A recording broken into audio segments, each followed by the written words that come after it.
2021 at 6:30 to be held at the Howard Alden Memorial Chambers, Medford City Hall. This is also presented on Zoom. You can call in using the number 958-751-4627. And the meeting ID you would enter is 958-7514-6257. We could please call the roll. Mayor, Melanie's not here yet. Do you want me I to? will call the roll. Great, Yes, thank okay. you. In no particular order. Okay. Member Mustone. Here. Member Graham.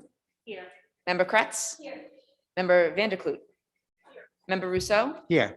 Member McLaughlin, currently absent, and myself present, 6 present, 1 absent. All please rise to salute the flag. I pledge allegiance To the flag of the United States of America and to the republic for which it stands, one nation, under God, indivisible, with liberty and justice for all. Number 3, consent agenda. Does any member wish to hold any item? Mayor, Member Rousseau? I wish to hold the regular school committee meeting minutes of June 14th. The regular school committee minutes from June 14th will be held. We have first up approval of the bills and payrolls. Mayor, I think we just motioned to approve all of them, the rest. Is there a motion for approval? Motion to approve the consent agenda. Second. Seconded by member Kretz. All of those in favor? Aye. Aye. All those opposed? Consent agenda is approved. Mayor, Member Rousseau? yes, on the minutes for June 14th, I have only one requested change. On page 6 or page 7, depending on which version you're looking at, there is a public comment speaker named Paul with no last name. This was not me, and I just would like it to be reflected that it was not school committee member Rousseau, just for clarity. And if that's acceptable, make a motion to approve these with that as amended.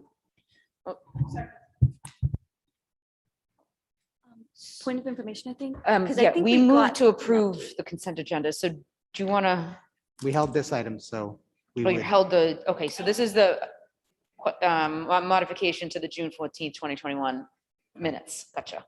So is there a motion by member Rousseau, seconded by member Kretz as amended? Member Kretz? I mean, by member Vanderklut. Member Kretz? Did you have a question? Yes, because I think we got, and I might just be misreading some emails, but I think we got an email from Susie. She made some changes. Is that right? I thought we got- Then there was one, there was a change after that. I've already put that change. Okay, all right. So we'll see that the next time. But not the ones that are. Thank you. Motion by member Rousseau, seconded by member Vanderklut to approve the minutes from June 14th, 2021 as amended. All those in favor? Aye. All those opposed? Minutes are approved. Thank you. There are no reports of subcommittee. Number 5, we have the report of the superintendent. First up is summer programming and school opening update. Assistant superintendents for elementary and secondary education and the director of pupil services report on the conclusion of extended school year, acceleration academics, and Camp Mustang during the summer of 2021 and the experiences of students and families in the return of fall in-person learning for the start of the 2021-2022 school year. Current enrollment data will also be shared at this time. Good evening. I will start with the extended school year programming update. Everyone has a report in their folder that they received. Can everyone hear me okay? So each summer, the special education department provides extended school year services for students who are at risk for substantial regression or experience difficulty with recoupment of learned skills. Other factors may be considered when determining a student's need for extended school year services. Decisions about ESY programming are made by IEP teams on an individual basis, taking into consideration the unique needs of the child. Students enrolled in a district-funded out-of-district placements typically receive any necessary summer program at those programs. However, the large majority of summer services are provided through in-district programming. This year, we had 161 special education students with disabilities in the Medford Extended School Year program during the summer of 2021. All of these special education programs were housed at the Roberts and at Medford High School. Due to the complexity of student needs, there are a wide range of programs operating this summer. They included the Connections programs, pre-K through 5, MEEP, our developmental program, our access programs, including the elementary, middle, and high school, Project Transition, and the Learning Group program. We had several programs that ran 6 weeks. There were 4-week programs, and there were also tutoring and related services that were provided. As well as a range of specialized programs, there are a range of services that were provided. We offered tutoring in the areas of math, English, and reading.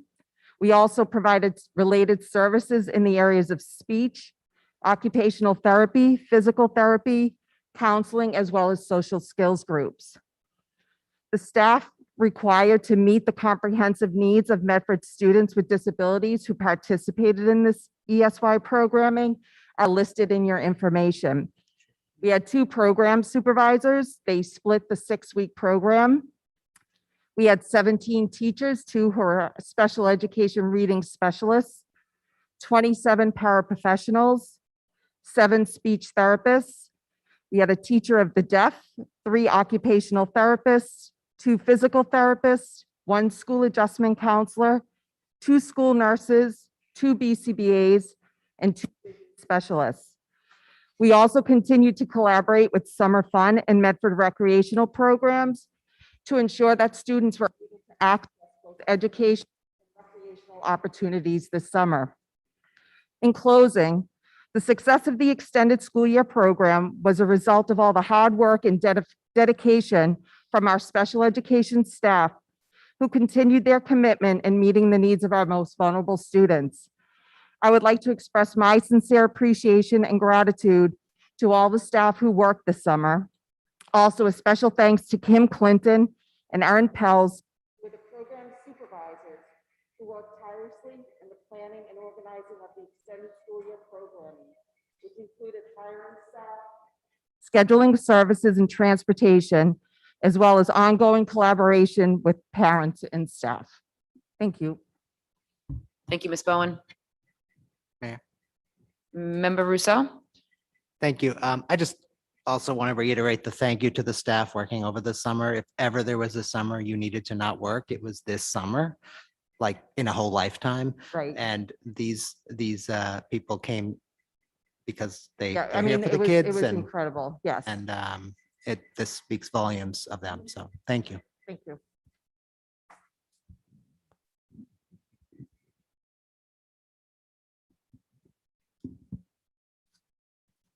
Good evening, Madam Mayor and members of the school committee. Myself and Ms. Galusi will be speaking on our start of the school year and some really great opportunities that presented themselves as a result of increased funding from both the state and federal government. So I'd like to hand it over to Ms. Galusi at this time. Thank you, Dr. Cushing.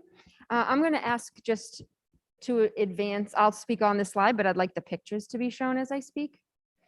So at the elementary level, we had the wonderful opportunity to offer 2 accelerated learning programs over the summer, as Dr. Cushing mentioned, the DESE grant.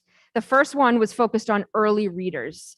So that was for students that would be entering kindergarten, 1st grade, and 2nd grade, because we know that the pandemic caused a large disruption to those early reading skills. So the pictures that you see here are just snapshots of some of the activities that happened throughout the week. So these accelerated camps were a week long and it was all day. So it was like a typical school day, 8:30 to 2 p.m. It did involve a period of physical education and lunch and recess. At this camp, it was dedicated to early reading skills. So we have, as I've previously mentioned at a school committee meeting, we are partnered with a program called Hill for Literacy. and they are offering professional development year-long this year to our K-2 staff on their ECRI program, which is Enhanced Core Reading Instruction. And so we utilized the staff from Hill for Literacy to provide professional development to the licensed Medford educators that worked this camp. And they were able to work with Hill for Literacy and myself on streamlining the ECRI piece to go back into our curriculum and pull out those needed skills that would help advance them for the next grade. In going around to the schools, it was just wonderful to see how engaged the students were and how wonderful the teachers were. Each kindergarten, first grade, and second grade at each school held a program from a licensed Medford Public Schools teacher. Some classrooms, if needed, a paraprofessional was there for support. The second wonderful opportunity, if you don't mind, Dr. Cushing, advancing 2 slides. The second wonderful opportunity we had was to offer a math acceleration camp. That was for incoming grades 3, 4, and 5 students at every building. For this, we offered the teachers training from a company called Better Lessons, but specifically targeted on differentiation techniques in the area of mathematics. So the day and the schedule was set up the same way. It was a full day of school. Students were engaged in physical education, math and recess, but they also were engaged in various math activities throughout the day, from core content knowledge to math games, centers. We wanted to get the core curriculum in, but also make it feel like it's summer camp, which increases engagement. So here you can see pictures. The one on the left was of a 4th grade classroom where they had to work on real life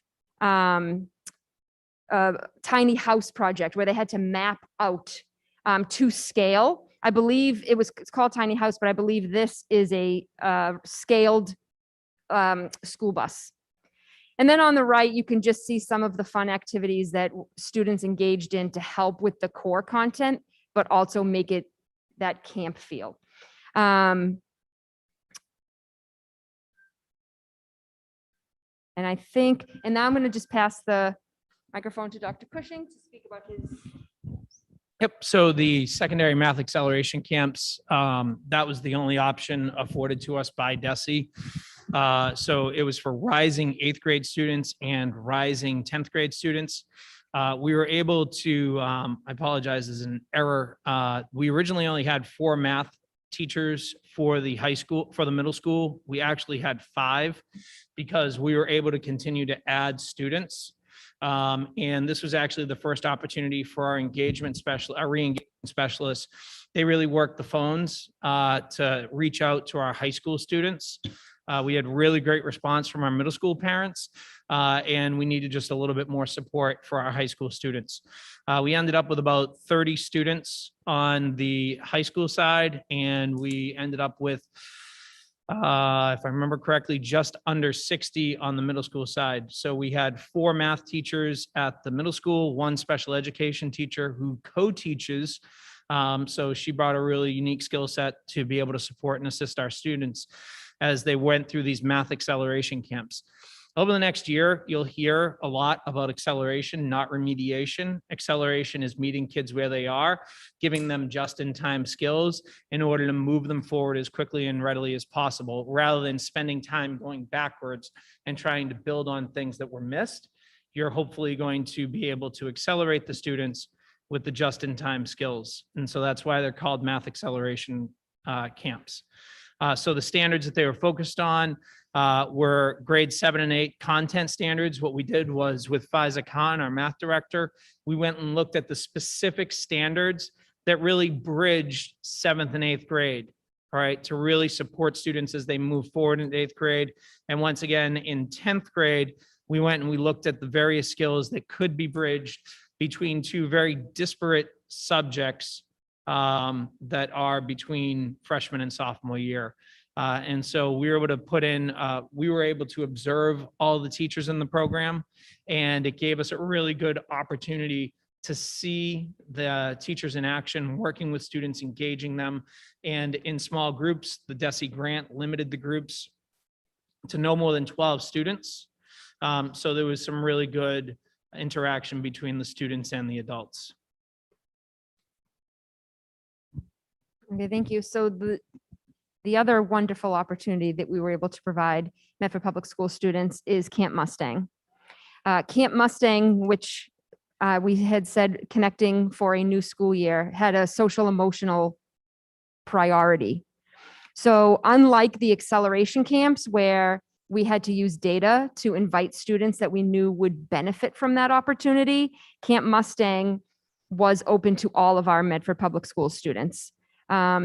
We had that at every level. So in the elementary, there were 3 days of Camp Mustang, at the middle school 2, and at the high school 1.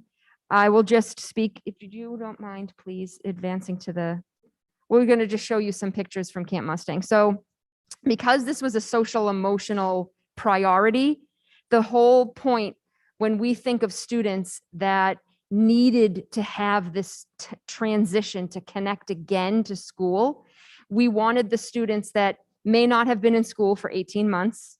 We wanted the students that were a little anxious of what school would look like because last year was so atypical. And so when the students came in, our focus was on building back that trust and those relationships with the school, which is why our priority was to have Camp Mustang at every single building, not a district-wide program. We wanted the students immersed in their building. So some of those activities, we had activities where they were within their classroom, their grade level classrooms, and then activities that were building based. So scavenger hunts, or you can see here, the use of the gymnasium, the use of the art rooms, so that they're getting used to those spaces all over again. There was a snack time as well as a recess time. So students were able to work with their peers throughout that morning activity. The next slide shows some pictures. So these are some of our high school students and middle school students. And so what we were able to do was, we put out the call to our teachers, and our teachers responded really amazingly. And once again, I think this really goes to a point where the grant money came in handy because we weren't turning teachers away this year. We weren't saying like, oh, that's too many teachers for X number of kids. No, we wanted the staff that we had to try to build as many connections, to try to make it as small of a group to a teacher as possible, and to try to build those lasting relationships so that a student feels truly connected to their school.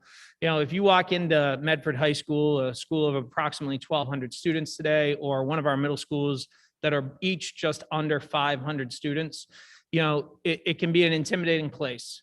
And so the point was to get as many students in as possible so that they become comfortable with their school, so that just the physical environment becomes something that they know. And if they were a 6th grader when they were last in the building, and because of whatever the situation may have been, they were remote since March 13th of 2020, they had the opportunity to get in and to feel their buildings. Above and beyond Camp Mustang, all the principals throughout the district did a great job giving tours, providing opportunities above and beyond Camp Mustang to go into their buildings, to feel comfortable, to know what their schools were going to be. You'll see some of our students here doing the spaghetti challenge. The marshmallow challenge with some minor adaptations for school. We make the marshmallow challenge, which you can see on a TED Talk. It's just a great way to build team with a couple of simple supplies. We gave the teachers the supplies they needed for games, for opportunities to really engage with kids in a way that may not be the norm. We would love to find a way to continue these types of activities for students moving forward throughout the next several years and then on into the future. Because while the Delta variant threw a monkey wrench in our planning, our staff proved that they were able to adapt to really overcome that challenge. And while we unfortunately had to have masks in place and those types of things, we were able to have extraordinarily successful camps for us moving forward. The next thing I'd like to talk about is Medford Credit Recovery, your more traditional summer school program for students in Medford and other schools that may want to send their students. This year, we had 96 total students with 160 course enrollments and 2 non-Medford students. The courses offered are on the left-hand side of your screen, along with each unique individual enrollments for those courses. One thing that I'm very proud of this year is, for the first time in our history, we added 2 positions to this. And the first is an assistant director. I think Mr. Russo mentioned it about the stress of the past year. So rather than just having everything be on the director, we were able to put in a director, an assistant director, and they were able to offset days so that it wasn't just the burden of, okay, the entire school year, the pandemic. We were able to split the rules and responsibilities. What's really awesome about that is our assistant director was able to get some really good knowledge and skills moving forward. So we're able to spread and diversify our knowledge base. Secondly, for the first time ever, we were also able to add an adjustment counselor. Why is that so critical? Well, as Medford Public Schools was recently featured on Fox 25 for our work on social emotional learning in the classroom, we wanted to make sure that we were ahead of the curve for our students coming back. And for those students who may have been remote or may have been hybrid or whatever it may have been, that if they were feeling a sense of crisis, if they were feeling a sense of misunderstanding, we had clinically trained professional in the building to support those almost 100 students.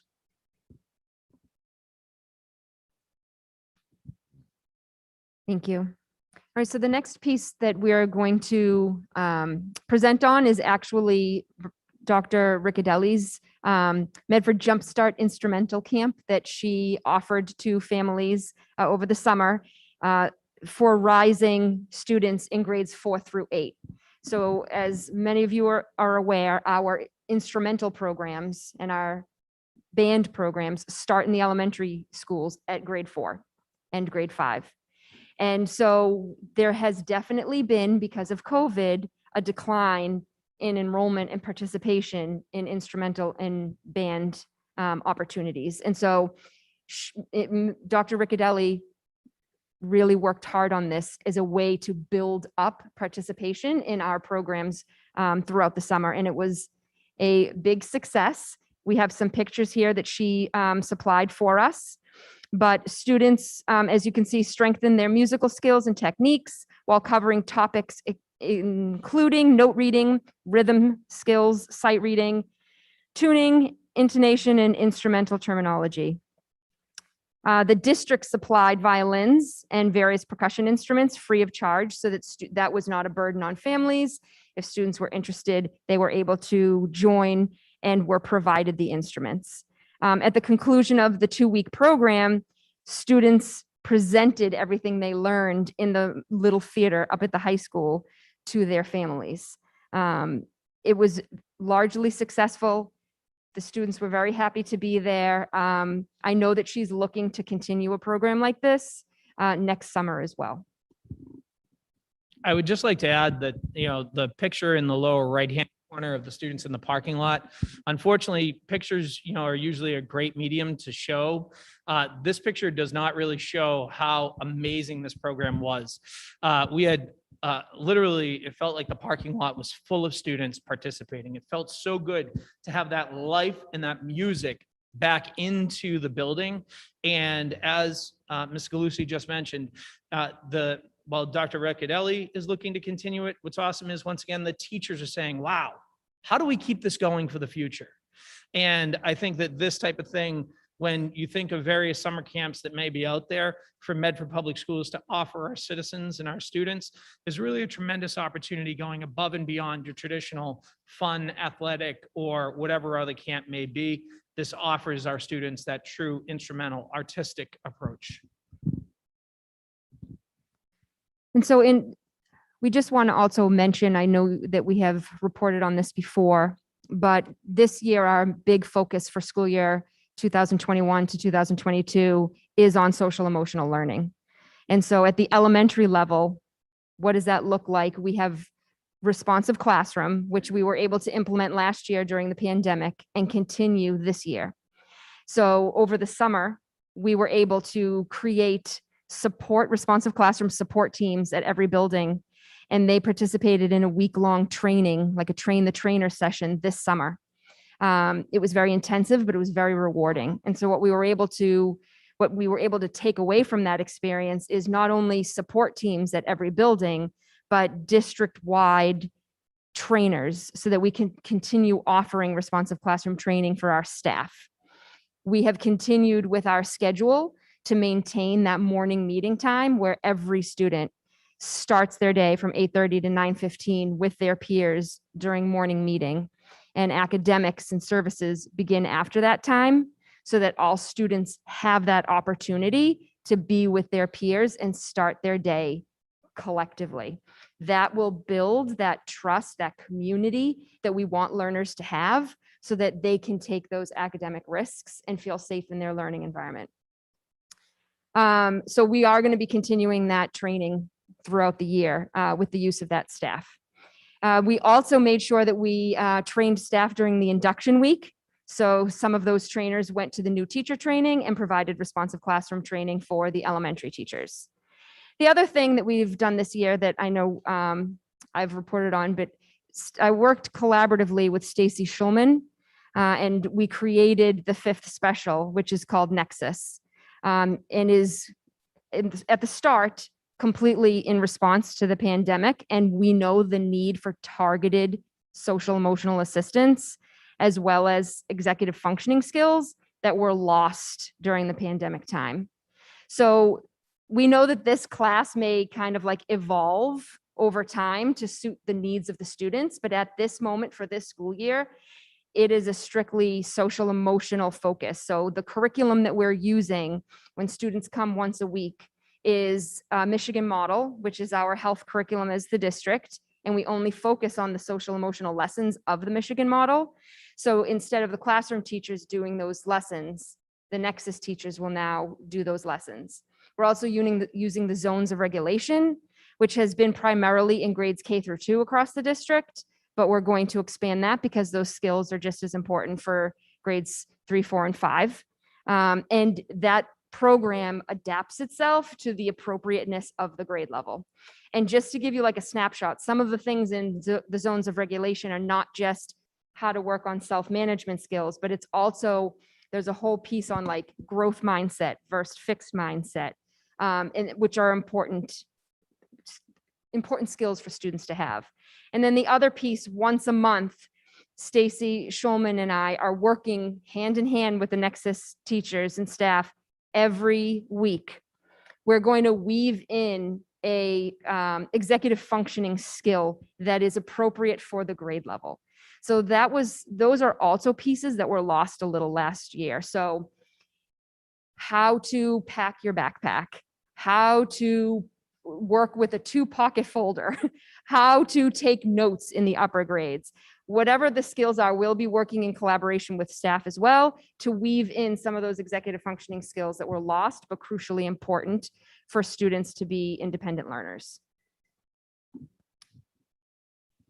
So social emotional learning. So it's a focus on student needs prior to diving into the curriculum. And while the elementary school is really focusing it on the 6 weeks, the high school and middle schools are focusing intently over the first 3 weeks of school. So we're pausing our traditional scope and sequence that we would normally have in place so that our teachers can build those relationships while touching on the curriculum, but not going full throttle ahead. And so, as was mentioned, the responsive classroom at the secondary schools, we're really looking at restorative justice pilot at the Andrews Middle School so that we can then see how that will take place there and then build a plan moving out for our McGlynn Middle School as well as our high school approach. On the right-hand side of the screen, you'll see the Castle social and emotional learning wheel that incorporates all the various aspects of students' self-management, self-awareness, social awareness, relationship skills, and responsible decision-making while considering classroom, schools, family and caregivers, and then communities. That's a well-known graphic that we're really adopting and pushing forward this year to make sure that it touches on many of the things that we're doing to really connect with students, to have students understand that this is their home. This is where they will learn, they will feed, and that they will be supported by the faculty and staff of our school district. So in closing, we just included the enrollment numbers for you as of last week. To note, some of the increases are at the elementary level. So we have increased one kindergarten section at 3 out of the 4 schools. So the Brooks and the Roberts have 5 kindergarten classes this year, and the Missatuck has 4. We also increased, I don't know if you want to speak to it, but some of Joan's specialized programming, so that at the Roberts, there is an additional connections program. And at the Brooks Elementary School, there's also an additional language-based classroom. All of these increases were based clearly on student need and population. Thank you so very much. Thank you very much. Member Rousseau, do you have a question? I do, yes. I really love this enrollments document a lot. I like the layout. It's new this year and I appreciate it. Okay, well, thank you, Kim. I do, we did also get another, there were several enrollment sheets in the past. And one of the ones I did like was a per school, per the teacher's name and grade and how many students were in that class. That would be helpful if you could, I mean, I'm sure you have that data already, so I don't need, thank you. I'm sorry, I have one more question. Yep. Is this, looking at the middle school enrollment, are we actually in year 1 where all students have gone through the lottery now? Yes. Oh, good, excellent, thank you. All set, thank you. Can continue. I- All set? We're good. Thank you very Alrighty. much. We have number 2. Yes, Member Van de Kloot.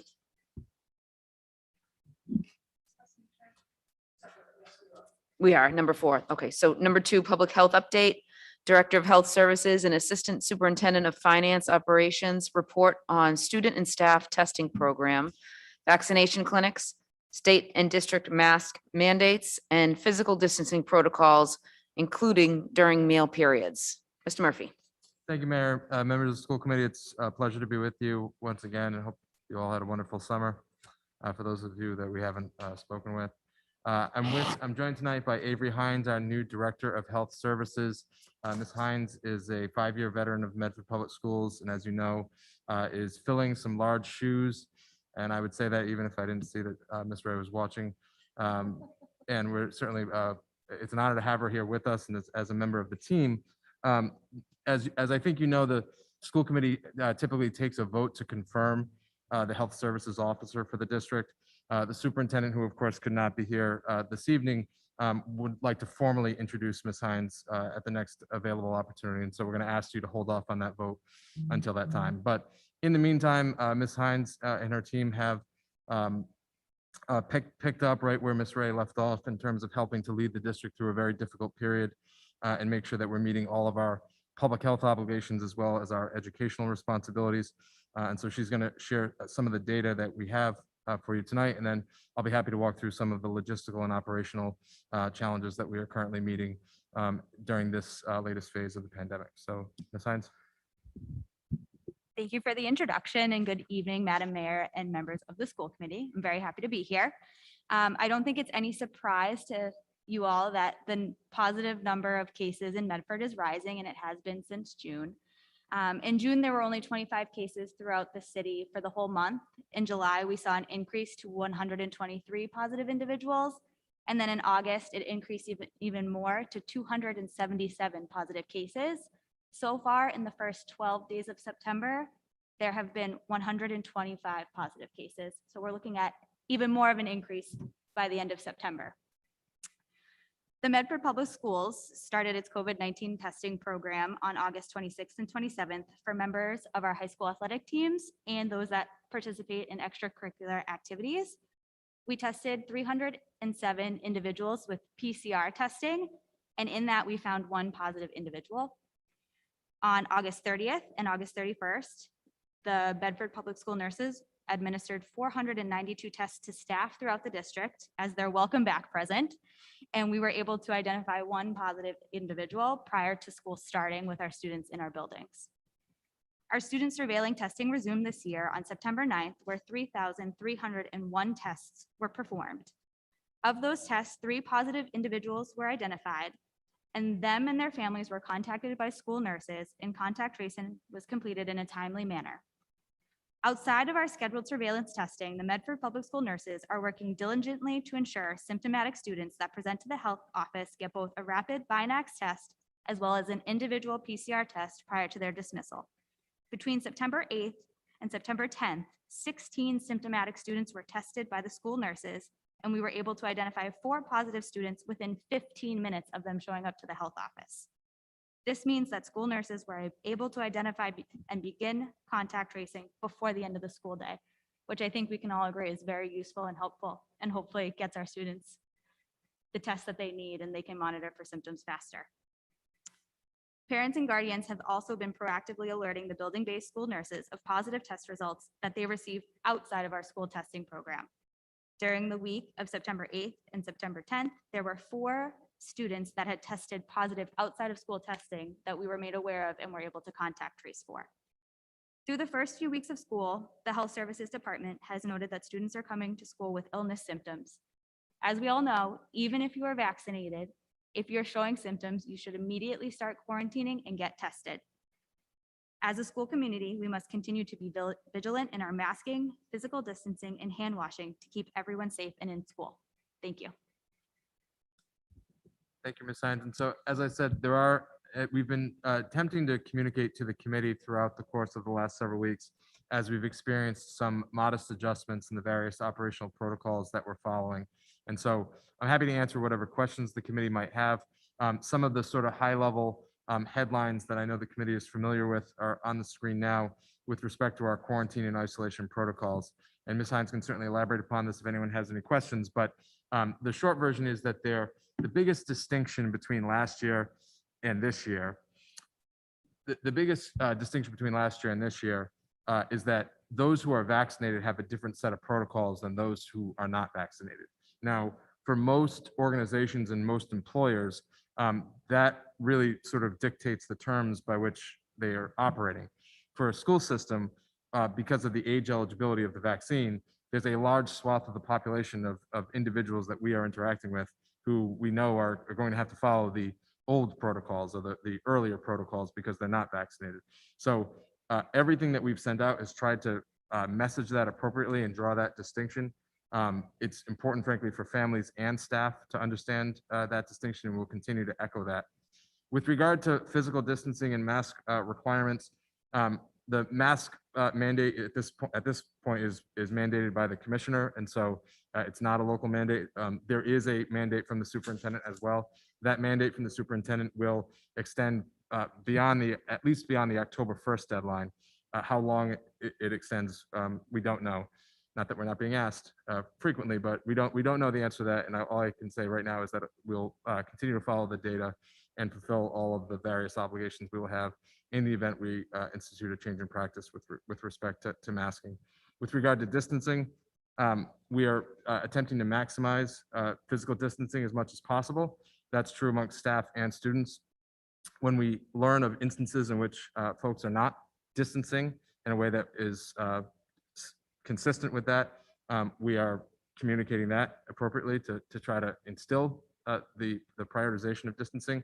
Where that's most coming into play from an operational perspective is with regard to meal periods. Essentially, all schools have modified their lunch practices in one way or another. We do have, as we did last year, some infrastructure obstacles at certain buildings, and that it's not the case that lunch is identical across the district in every building. But what is consistent in every building is that we're maximizing the distance that students are from one another while eating, consistent with public health protocols. And then just the last slide here on some of the operational protocols. We'll talk a little bit about the tentative agreements that we've entered into, with our bargaining partners. A part of that is the expectation that we will be hosting additional vaccine clinics. We extend our gratitude to the Board of Health and to the city for the August 26th vaccination clinic that was put on, and that we're going to hope to drum up additional interest among students and staff for the additional vaccination clinics that we will either partner with the city or the Department of Education with in the coming weeks and months. I put the bullet here with regard to communications. As Ms. Hines said, we've had a number of positives in different school communities over the course of the last weeks. I do think, and we have begun internally deliberating over what is the best practice with respect to COVID-related communications. We have developed early on in the 2021 school year a form letter that I'm sure every parent in the Medford Public Schools is now familiar with, because every school has received them at one point or another.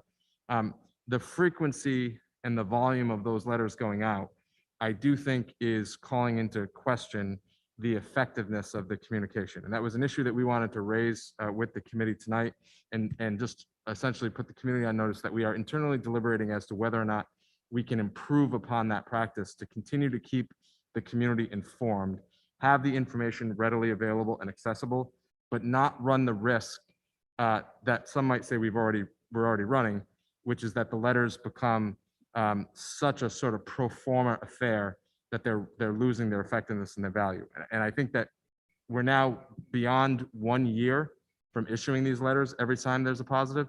As you know, there's very little information included in them. They're essentially putting a building community on notice that there was a positive and that contact tracing has been completed, and that if you have not been contacted, there's nothing for you to do. We are not changing that practice right now. The letters will continue to issue, but I do think we need to flag this as there's going to come a point in time where we need to send a letter out and we need everyone to read it closely. And if we continue to issue these letters on a weekly basis, I'm not sure that that's going to be the case. So we can sort of put a pin in that for the time being, but I do think it's something that we'll have to discuss in the near future. And finally, just a few other steps that we've taken as part of our layered approach. We have used ESSER funding to staff additional nursing positions. This it was a clear necessity over the course of the summer when some of the partnerships that we were able to avail ourselves in the previous school year were not going to yield as much personnel as they have previously. And while we still value the partnerships, we need people. And so if you follow the adage that there's never enough nurses, we have sort of subscribed to that in this point in time and added to the Health Services Department in order to make sure that the testing program can continue to function and that Ms. Hines' staff has the support that they need. That's public health for right now, but we're happy to take some questions and before we move on to public health related labor information. Member Van de Kloot?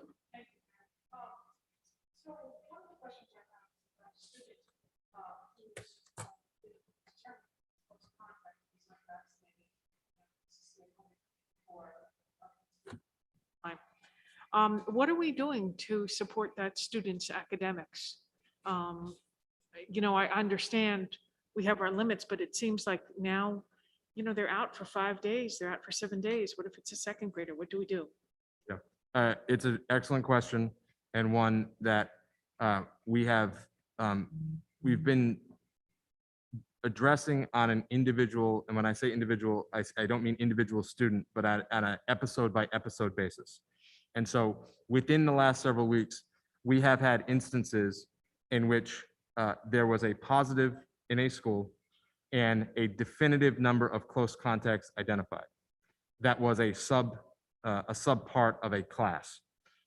In that instance, those close contacts were treated similar to how students would have been treated in the pre-COVID time when students were going to be absent for a significant number of days, but beyond a substantial number of days, if that distinction could be made.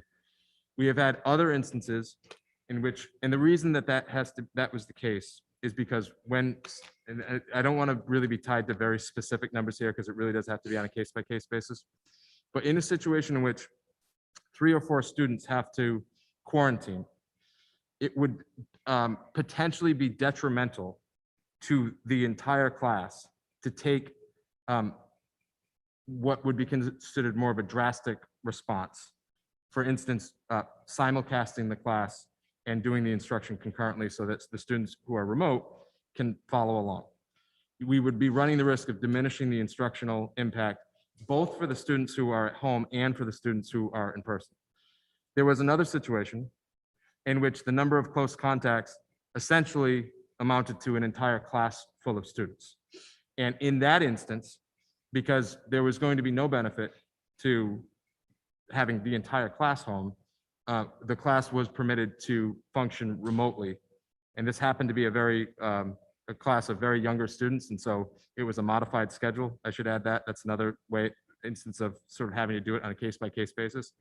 And it is our hope that as the data improves, we will be able to continue to address these situations on a case-by-case basis in a way that serves the needs of both the students who have to be home for a period of time and students who are coming in some cases for the first time in 18 months, and need the sort of full impact of a teacher who is concentrated in that moment on the students who are physically present. But I think that if the situation deteriorates and this starts to happen with greater frequency, that may be something that we have to adjust to ensure that we're not having an additional detrimental impact that we're trying to avoid. I think obviously you would understand my concern for a student who's come back to school and then all of a sudden is out and might be out again a few weeks later and a few weeks later. So Yep. Anyway, I think that, I know we've brought in some support people. I think we sometimes may need more, maybe as tutors for students who are out. And so this is something that I think we need to very closely monitor and I'm most concerned about. I think we share the concerns, Ms. Vanderklut, and I think you're right. I think it's something that we'll have to revisit periodically. As you know, a lot of the strategic priorities that we put forth with regard to our ESSER funding have to do with extended school day programs, supplemental support, and making sure that we're meeting students' needs as much as possible coming out of this difficult period. One of the challenges, and I don't mean to be, I'm not pessimistic, so I don't want to sound pessimistic, but one of the concerns that I have going forward as we try to develop these strategies is we are facing a multifaceted labor challenge and shortage. And I think you're right. We're going to have to look at how can we staff and how can we invest as much as possible to make sure that these supports are being provided. But I think we're going to have to do so creatively. And to the point that was made earlier about the exhaustion that we know the entire organization is feeling, I want to be realistic about how much help there is in the offing. So I think we're going to have to look closely at how do we maximize, I'm sure there are plenty of people listening to say that we already have, how do we maximize the human capital that we have at our disposal now to try to address some of these needs? In other words, I don't think there's a core of tutors we can hire. I think we're going to have to be looking at our current staff and see how can we invest in that talent to provide these services that are necessary. I have other questions, but I'll yield to my colleagues so they can get an opportunity. Thank Thank you. you. Mayor, Yes, if we could, that's Member McLaughlin. If we could mark Member McLaughlin present. Yes, thank you. Member McLaughlin. Thank you, Mayor. I was also just wanting to mention, thank you to, through the chair, thank you to my colleague, Vanderklut. I also wanted to mention, I know that as we're thinking of remote instruction or whether there's an opportunity for remote instruction, clearly we have medically fragile students who are unable to attend school at this point with the variant. And so I'd like to just, for the public's sake, let folks know how we're addressing that need right now, please. I didn't quite catch that question. I'm sorry. The question was, because of the Delta variant, medically fragile students, how are we addressing that with virtual, and how are we addressing it virtually? Ms. Bowen. So one of the ways that we're addressing it is through home and hospital instruction. We would have a medical documentation. We would meet as a team to determine what the student can access. and create an out-of-the-box program for that particular student. We have several students right now that we're working on this. We may have, if the parents allow it, is staff members who are vaccinated to go into the home. So it's a lot of conversations that are going on with specific families Mhm. to determine how we could provide these services, as well as, how much a student can tolerate if they are medically fragile. Thank you. And I just would add, I would just would follow up with that, that I know that we're all talking about the social and emotional needs of our students right now, and understandably so. And I just think about the isolation for those students, especially if they're not able to participate in a classroom setting or with peers. So as we're thinking of these, after school, before school, other, aspects of social emotional support for our children, I want us to be thinking about how we're including students that we wouldn't necessarily otherwise automatically think of. That is definitely a focus that we have going forward when discussing these individual student needs. Social emotional is for all students, and we will try to have them access as much as possible.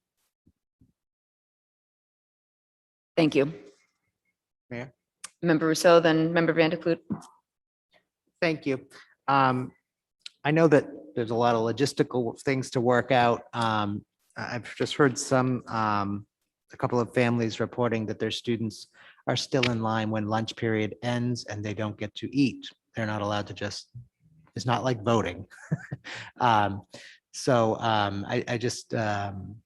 not sure what we can do about it, but I do feel a bit like if you're in line to eat, doesn't matter what your next period is, should be, or maybe we allow kids to bring food around the building and God forbid No, the to be mess. fair, they should be allowed to eat. So the expectation is that it will be treated like voting in the sense, and we'll deal. Now, I should preface this by saying, we're adjusting the logistics of testing in each building. So we've had only 1 day of testing in most buildings so far. And there are revisions taking place, as there was last year after the first couple of days of testing. So I know most of the logistical challenges, I think it's fair to say most of the logistical challenges were concentrated at the high school.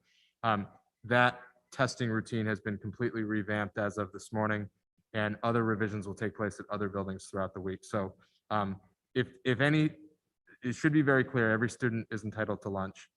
It Thank you.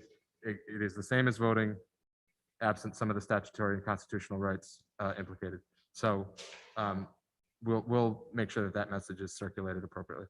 Thank you. And then I have one other question around most of the school committee members were able to do a tour recently, which was wonderful and greatly appreciated.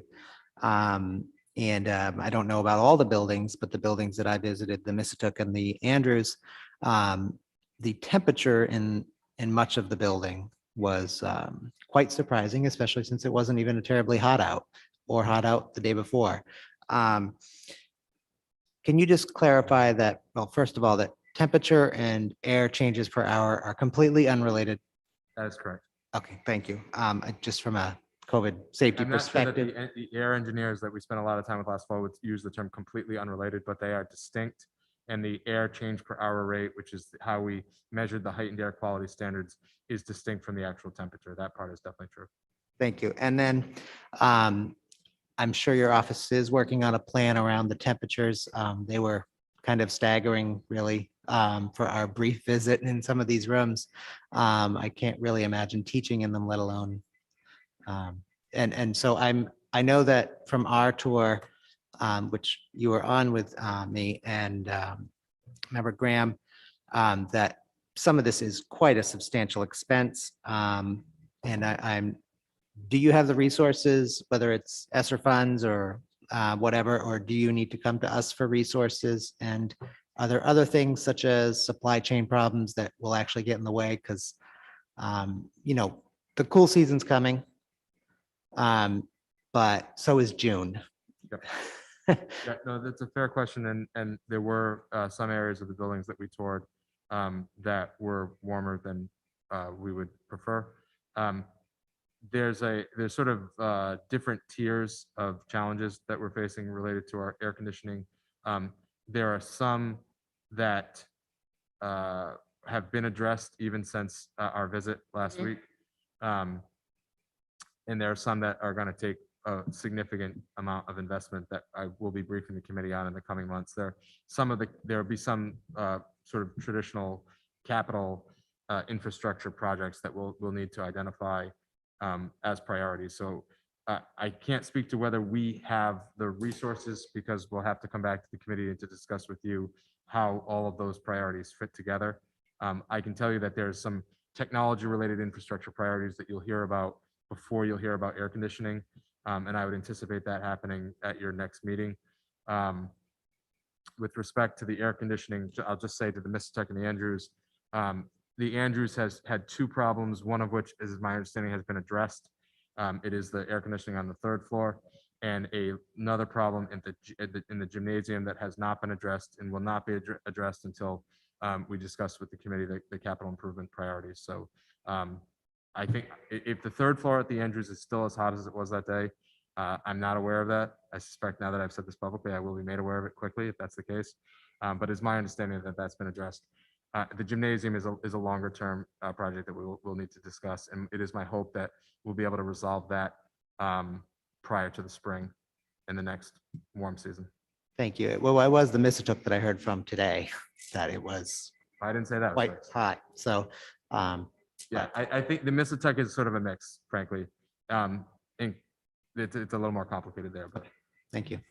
Through the chair, the Andrews technicians were in the Andrews on Friday and it was serviced and working correctly after that. Mississauga, I'm not sure. Member Vanderklut? Yes, I just want to say I'm really glad that the high school testing is being revamped because that was one of my concerns after our visitation. So that's good news. The other question I was just curious about is whether, and it may be too soon, but I'd like to know what percentage of our, and I'll ask it as high school students, but of our high school students are vaccinated. Do we know at this point? At this time, we don't have an exact percent to be able to give you that. It would take a lot of time looking in. Right now, we've just been relying on parents and students to give us their vaccine cards, which I don't know if you've ever met a high schooler, but it's not always easy to get them to come to the health office during the day and hand you something. Sometimes there's things lost in translation, but that is something that once the logistics of COVID testing get ironed out and we're in a more stable place to start doing some of these things, that's something that we would like to look at and get that number out to you guys for. Thank you. Mayor, quick follow-up on that. Member Rousseau? Thank you. I thought, and I mean, I think I've been hearing in other districts that the state's database of who's vaccinated is used to just generate this information without us dealing with pieces of paper and photocopies. it is. We have access to the data, but in reference to the staffing challenges that I alluded to earlier, where we have not allocated the staffing resources necessary to actually collect that data, in part because we're still in the process of actively encouraging people to get vaccinated, and we are collecting the data. We're just doing it at a slower pace. But before the end of this month, I anticipate we'll be able to report on what our vaccination rate is amongst both the student population and staff. Thank you. And that report will be based on the database from the state, not on, there's just been too many news stories about fake vaccination cards. I don't want anybody to believe that. It can be verified through the Board of Health. Right. We'll have Thank accurate you. data. And just so you know, Ms. Hines and Mr. Murphy, the city is doing 2 vaccination clinics this Thursday, the 16th, and Thursday, the 23rd at the farmer's market, 3 to 7. So you may want to push that out to all staff. Can talk to the Board of Health and Steve, our communications, COVID communications professional. Thank you, Mayor. Yes, cover that term of the contract. Number 3, labor relations. Mayor? Yes, oh, sorry. I can't, you have to call, yeah, I can't no see. who needs Oh, it. So okay. Member Graham, then Member Kretz. I think my question was just whether the Board of Health had stats that they could provide us for the 12+ population across the city, which is obviously bigger than our school population, but I am interested in what our 12+ population looks like right now. And I don't know if the Board of Health has or can report on those numbers for us. We can, the last I heard, it was like 47% of middle schoolers and a little bit higher for high schoolers, but we can get a more recent update from hopefully the next meeting. Yeah, that's the last I heard as well, but I can update you guys on that. I'll reach out to the Board of Health. in the Okay. 50 percentile for high school. If that's my, Thank best of you. my recollection, yes. Member Kretz. Yes, thank you. Thank you. I just have one question. So it's in regards to the high school. So how many students are allowed like in the restrooms, the bathrooms at one time? Did the number increase? Is it one? Is it more than one? It varies by size, but not more than two. Okay. There's So some it larger goes the size restrooms of the restroom. that two are permitted, but if it's a smaller one, it's one. And that's true across the district. I Okay. don't believe there are any restrooms that based on size, we've permitted more than two. So no more than two. No more than two in any restroom across the district right now. But Mayor. some restrooms might be a little bit larger, so there Some, might be. the larger ones, two are permitted. The smaller ones, only one. Okay. Mhm. Mayor, Are you all set, Member Kretz? And I just had another question. So if a student, is going to school and they just forgot their mask, do they get asked before they go in the building, or do they go through the building and somebody sees them and says, oh, do you need your mask? Or, I'm just curious, like, is there any sort of protocol for that? I mean, typically there are administrators at each entrance in each building, so there shouldn't be anyone walking in without a mask, or if they are, they'd be directed to check in with health services to pick one up. Okay. And there are definite, like, there's ample supply of extra masks. Oh, We yes. still have them. Okay, great. Thank you. Yes, that is definitely true. Thank you. Thank you. Member Ms. Stone, then Member Vanderklut. Sure, thank you. Nurse Avery, could students take a picture of their COVID vaccination card and just email it to your address or the school that, if it's middle schooler or a high schooler? Like, what's the best way to get it to you so you know who's vaccinated in our school? So Mia can do it when she gets home. If comfortable emailing it, that is probably the best way to get it to us. Okay. I mean, it is not as confidential as some people prefer. Paper copy is what's going to be the most confidential, just Okay. handing it to us, but middle schoolers lose paper copies all the time. So if a parent wanted to drop it off, we would also allow that. We could take a copy at school in the health services or Okay. health office. But if you felt comfortable emailing it, they could email it to me or their building-based nurses. Okay, just as, I have two middle schoolers and a high schooler. I'm okay with the vaccine card being out there. So if people aren't comfortable, a paper copy sent to the office with the nurse office on the envelope. Yep. Or take a picture and email it to any school nurse. Okay, thank you very much. Thank you. Member Vanderklut. yes, just to follow up on Member Kretz's question, we had received a letter from a parent expressing concern that there were at least 3 kids in a bathroom when her daughter walked in periodically. So, I know it's tough to monitor it all, but, I Is just that wanted to at the bring high it school? to your attention. Yeah, at the high school. So, Parents can reach out to me, that allows us to have better monitoring on those situations as they come up. okay, I think we might have all gotten it, but I'll make sure I forward it on to you. Mayor, Member Russo.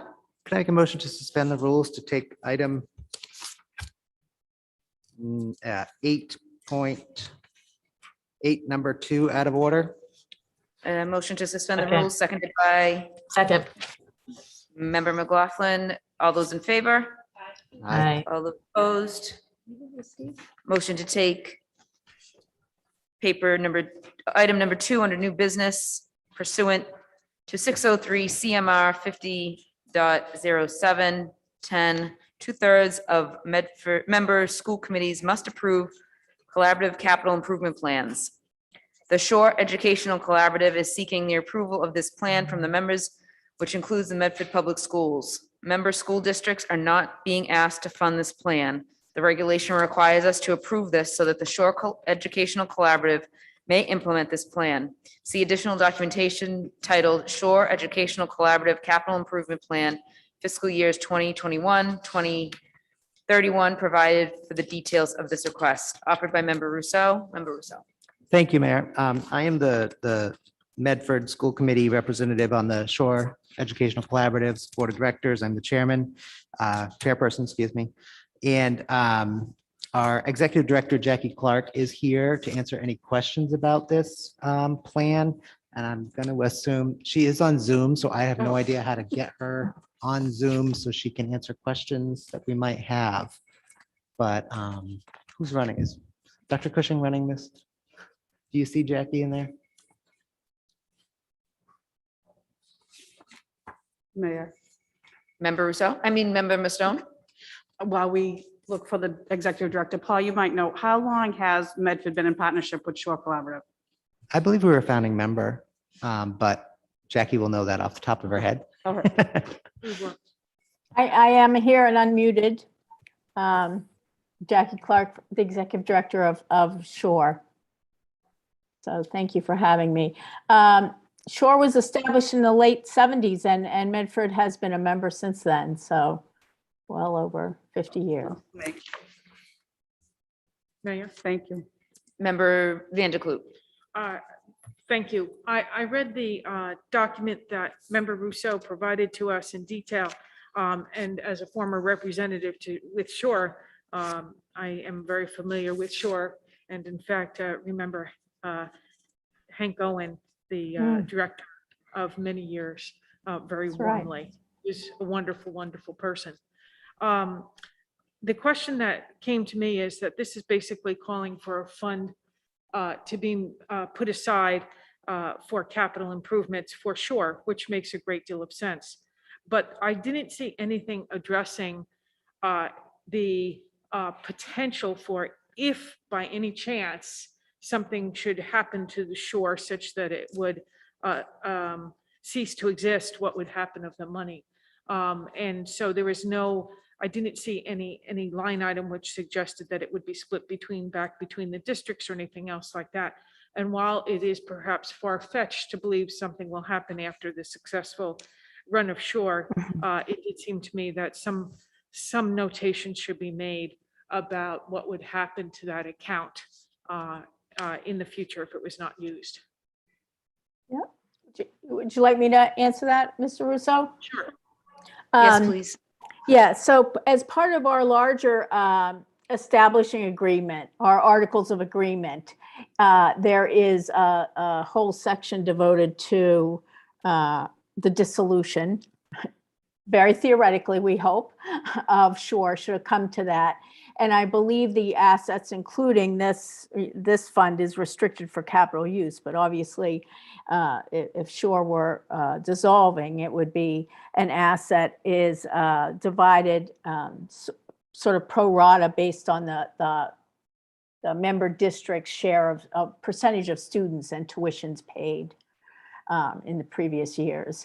I can certainly, it's on our website, but I can make that available to the committee, our full articles of agreement, but that is accounted for in that document.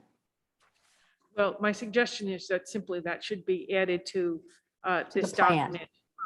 Yeah, just, and again, Sure. I'm happy to refer it to your attorney, as to whether that needs to be or not, but that was my one concern.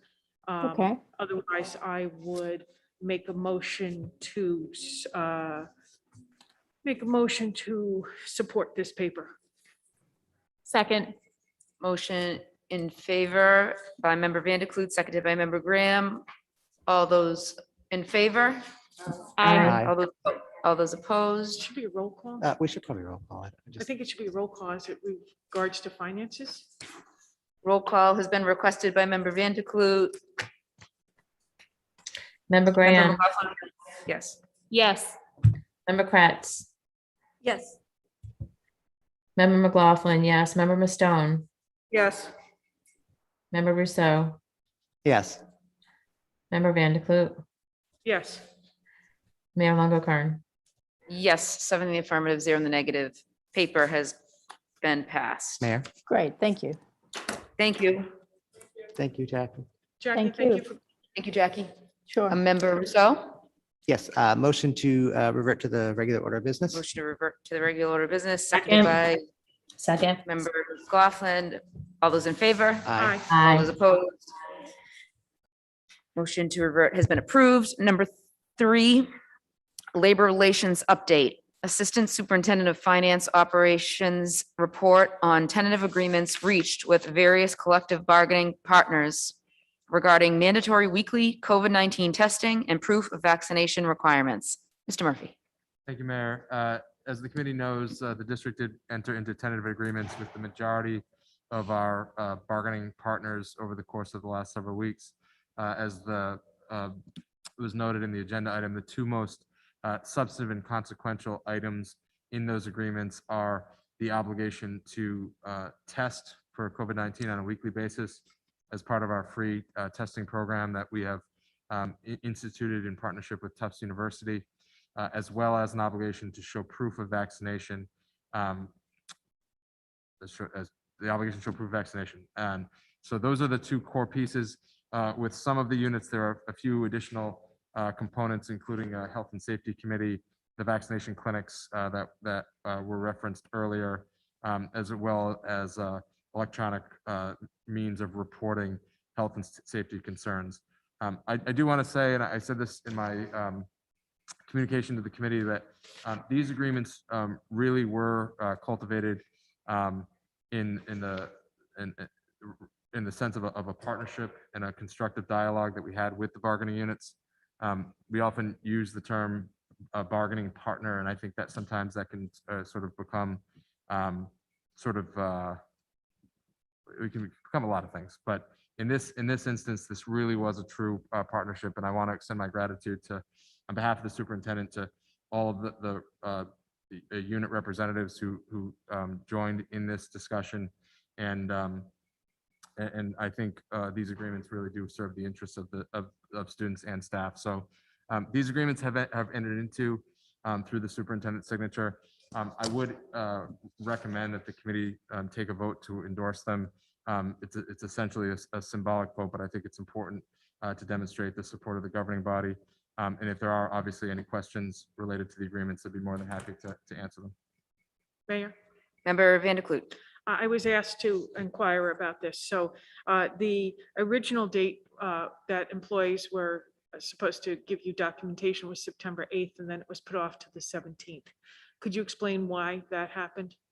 The date was September 8th. So as part of the agreements, that is the date. But as is often the case with respect to performance under these agreements, it takes some time to collect this type of documentation from hundreds of people.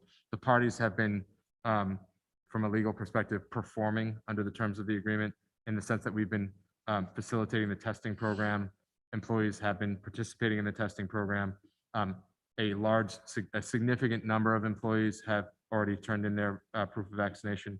There were ratification votes that took place either, I believe, on the 8th, and so or maybe the day after the 8th, but from a practical perspective, that is why in our communications to staff, we've emphasized a hard deadline of September 17th.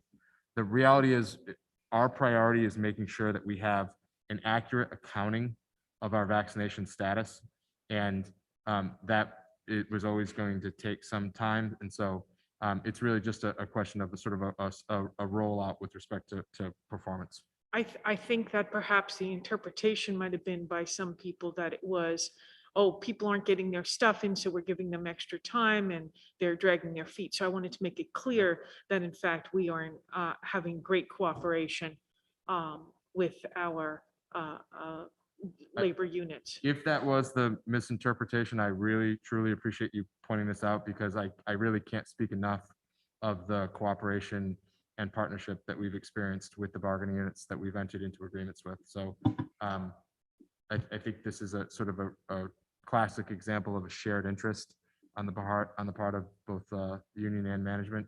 And it's my hope that that positive discourse and dialogue continues, because we know that there are many other issues, some of which very much related to those that are addressed in these agreements, that we will have to tackle in the coming weeks.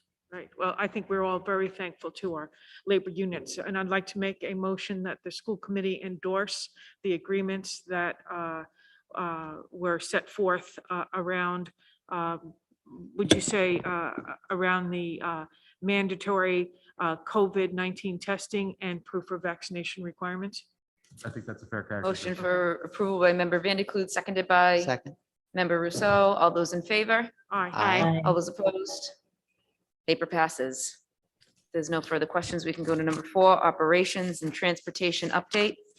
Assistant Superintendent for finance operations reports on adjustment to transportation protocols and challenges experienced by families with respect to transportation during the start of school, as well as a pilot program instituted at Medford High School in response to the mandate by the Medford School Committee to increase access and improve equity of transportation options available to Medford High School students. Mr. Murphy. Thank you, Mayor. As the committee knows, at the beginning of every school year, there are an inevitable operational challenges that each school community faces, and that's true with or without a pandemic. This year, we've had, I think, what would be accurately called a pretty smooth and efficient opening of school. That's certainly thanks in no small part to all of the staff members who have worked tirelessly over the coming weeks to prepare for the arrival of 4,000 students, including a large percentage of whom, as you know, has not been in school doing in-person learning for approximately 17 months. So on behalf of the whole team, I just want to say again how grateful we are to the school leaders and to the teachers, the paraprofessionals, administrative assistants, custodians, and everyone else who has made this opening of school successful on the operational side. With regard to this, the general operational update here, we've tried to systematize, and we're continuing to try to systematize the way in which the operational side of the district serves our instructional interests. And so you'll see the link to our operational request form. That is an internal request form for staff members so that we can inventory, catalog, and then track our progress in terms of being responsive to the various issues that pop up. There's a high concentration of issues that pop up at the beginning of the school year. That's to be expected. We are working our way through them and working closely with school leaders to determine their priorities within each school community. We mentioned earlier the air conditioning challenges that some of the schools are facing. I think all schools are facing some sporadic air conditioning issues, but we're continuing to address those as expeditiously as we can. We do have some critical infrastructure projects that we're making progress on. We'll be updating the committee on that most likely next month to give you an update as to where we stand on some of the issues that we've discussed in this forum previously. I'm going to save transportation for last because I suspect that's where a number of questions might be. But with regard to food services, this was referenced in the superintendent's weekly communication on Friday that even though school lunch is free for the 21-22 school year per the federal government, it is incredibly important that families fill out the free and reduced lunch application. The state and the federal government make a number of determinations based on the percentages, and we want to have as accurate data as possible. So that communication has gone out in a few different mediums already, but we'll continue to be pushing that out at both the district and school level to try to get as much accurate data as possible. With regard to just, we'll also be reporting later about some of our engagement efforts through the newly created engagement office in which we've established, as we discussed last spring, the engagement hub, and we're asking offices to coordinate and have a whole of organization response to the challenges facing students and families who have felt more disconnected from their school communities as a result of the pandemic. So Ms. Fidler-Carey will be reporting on that in the coming weeks, but I did just want to say that staff and that organization are off to a good start. I know some of you had the opportunity to meet at least one of our engagement specialists on the tours last week, and that team is working hard in the various school committees to which they've been deployed.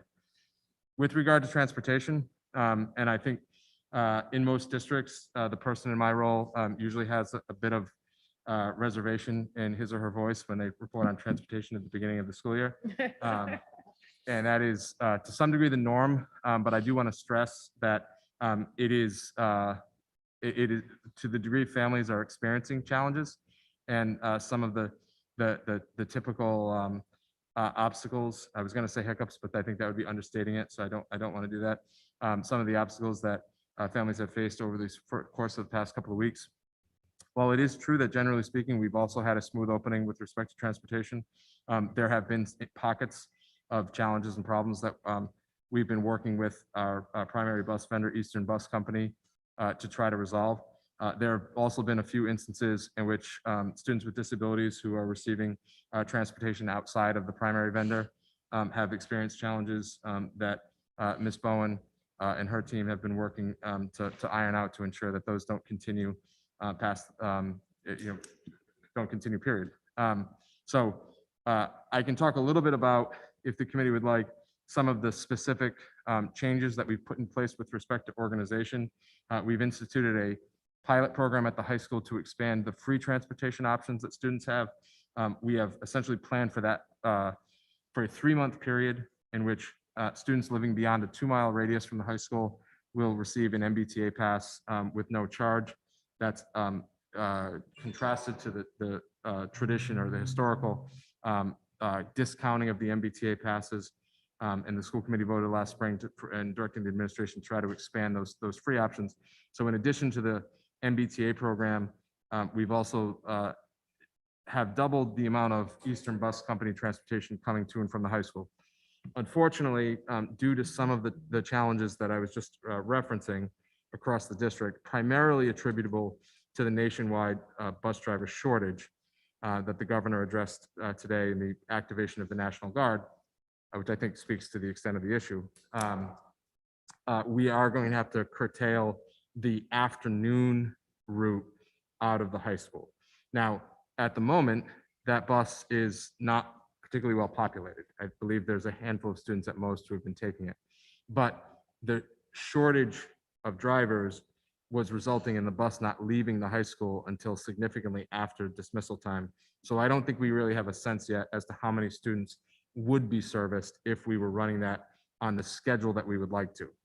The other structural change that we're in the process of putting in place is reactivating our partnership with the vendor TransFinder. That is a data tracking system that many districts use to essentially plot their transportation map. It is my understanding that Medford had this partnership in previous years. It appears to have expired at some point in the 1920 school year.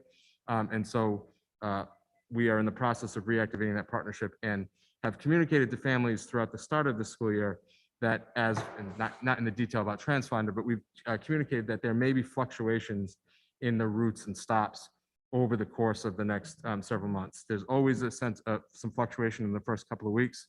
That's going to be the case over the next week or two. We're going to continue to communicate to families as thoroughly as possible so that they are aware of any modest changes that might go into effect. My hope is that as we get to the end of the pilot program at the high school, the partnership with TransFinder will yield potential efficiencies that we can then use to reallocate resources and to both expand transportation at the high school, but also ensure more efficiency at the K-8 schools. So we've sort of, through the ESSER funding, budgeted for ourselves a 3-month pilot program in response to the direction that the committee gave in the spring. And it is our hope to come back to you with a more long-term plan once we're able to sort of see exactly what the TransFinder partnership might produce. So I know that's a lot of information, but there's been a lot going on the operational side as we've gotten the school year off to what I think is a relatively good start. And I'd be happy to expand upon any pieces of that if anyone would like me to. Thank you, Mr. Murphy. Mayor. Member Rousseau? Member Rousseau, then Member McLaughlin? Thank you, Mayor. Trying to think how to word all this. Sometimes we have students that don't get specialized transportation, but that's because they can get on the bus and get off at the right stop and be met by a parent or the stop is right in front of their house or whatever. And that works. And I experienced this in middle school where nobody knew where my son was. And it happened several times. And I guess my question is around, I'm sort of afraid we're going to end up like taking dozens or 100 students and saying they need specialized transportation because just getting on the bus and getting off at the right stop, which might move day to day, isn't going to work. Students on IEPs that, I mean, I would never imagine that my son needed to be on a specialized bus. However, if he just gets dropped off at some random other place because of the because of a shutdown of a road or because of all kinds of other reasons where there's an assumption he'll just find his way home. He's a high schooler. Yeah. That can quickly turn into me making it part of his IEP and dramatically jacking up our transportation costs. I mean, this was sixth grade. It's not really an issue anymore, but I'm wondering, what is the responsibility when a kid gets on a bus? Who's responsible for knowing where the kid is? Is it Eastern Bus who's responsible for every child that gets on a bus and where they're supposed to get off? Or is there, short of an IEP statement or some kind of specialized transportation, and I know nothing about how that stuff works, forgive me.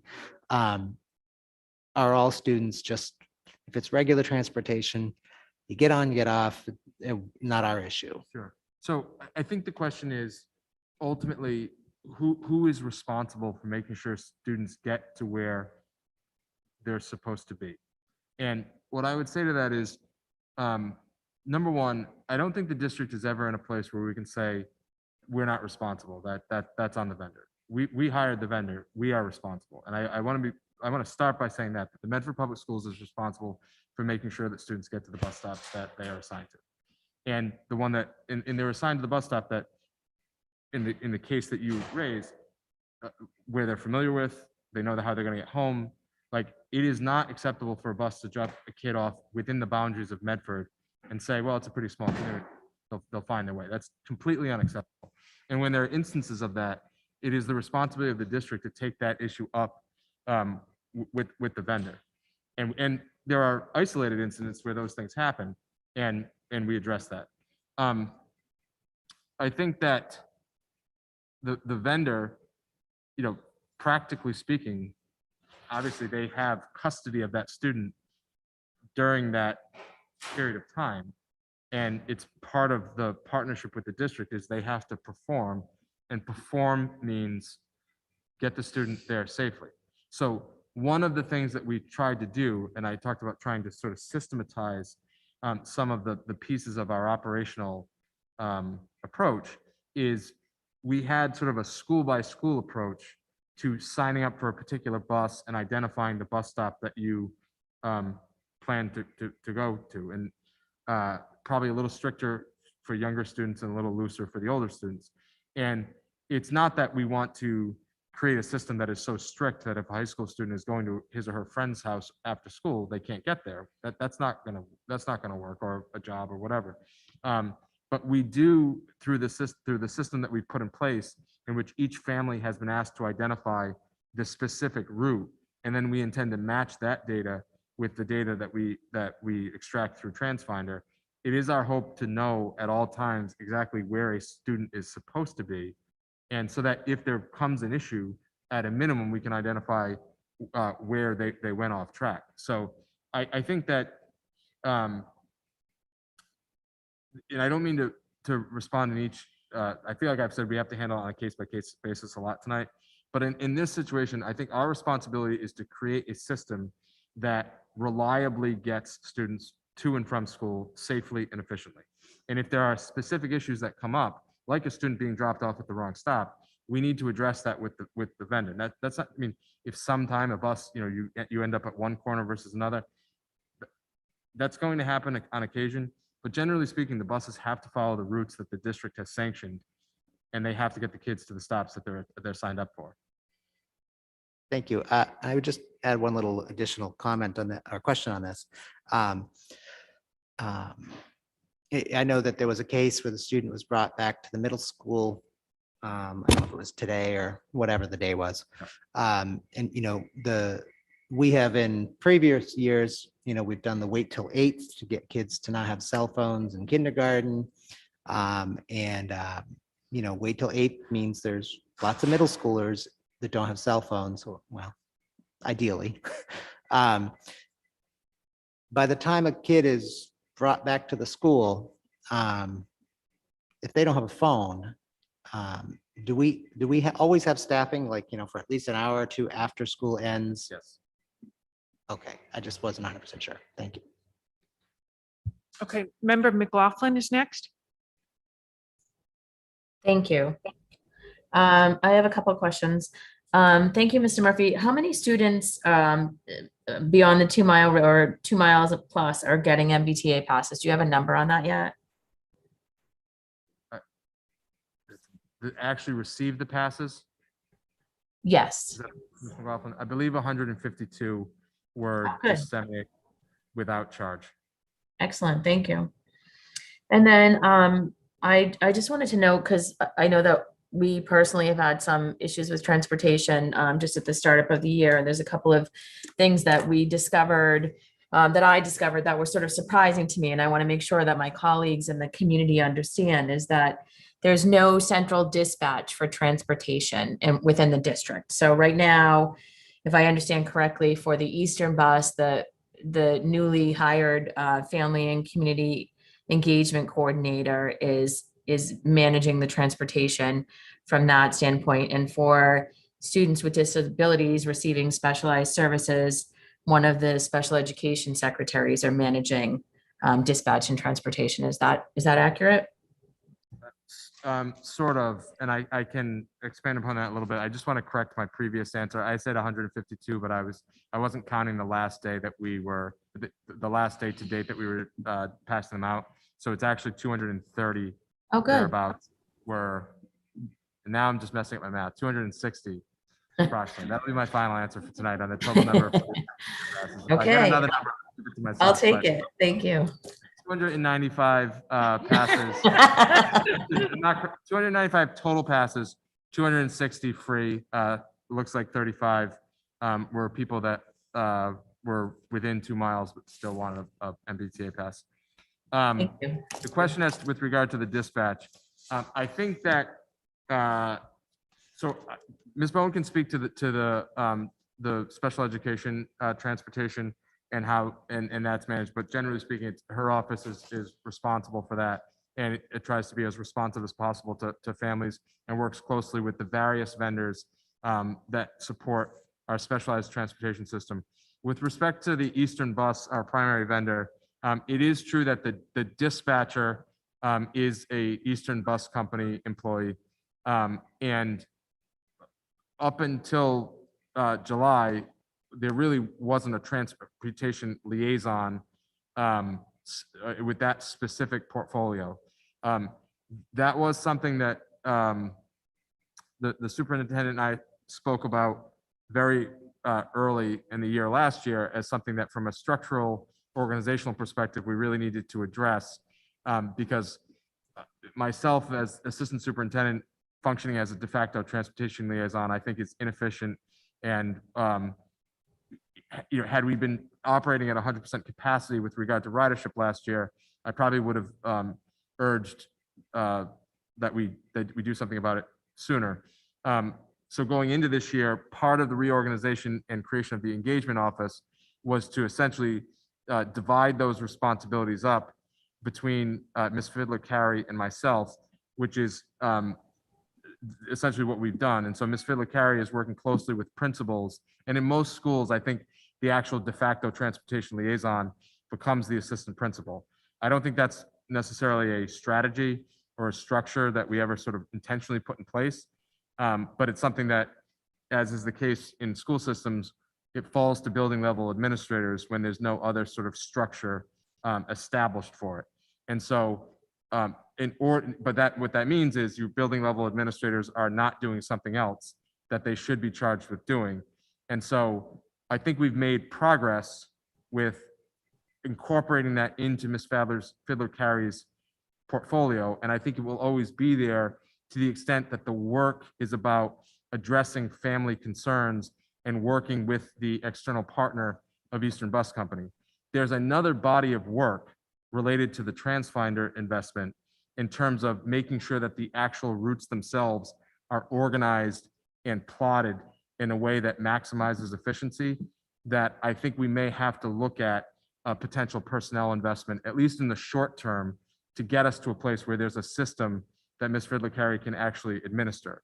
Because frankly, she's running into the same challenges that I was, just at a different level, in terms of there really isn't a system for us to administer. It's just sort of bus routes passed down over time from the time they were written on the cave to the time that we created a more aesthetically pleasing PowerPoint. And I think we have to address that as an organization in the near future. But Joan, I don't know if you wanted to comment on May I this just before. respond before Ms. Bowen? May I, Mayor? Yes, Member McLaughlin.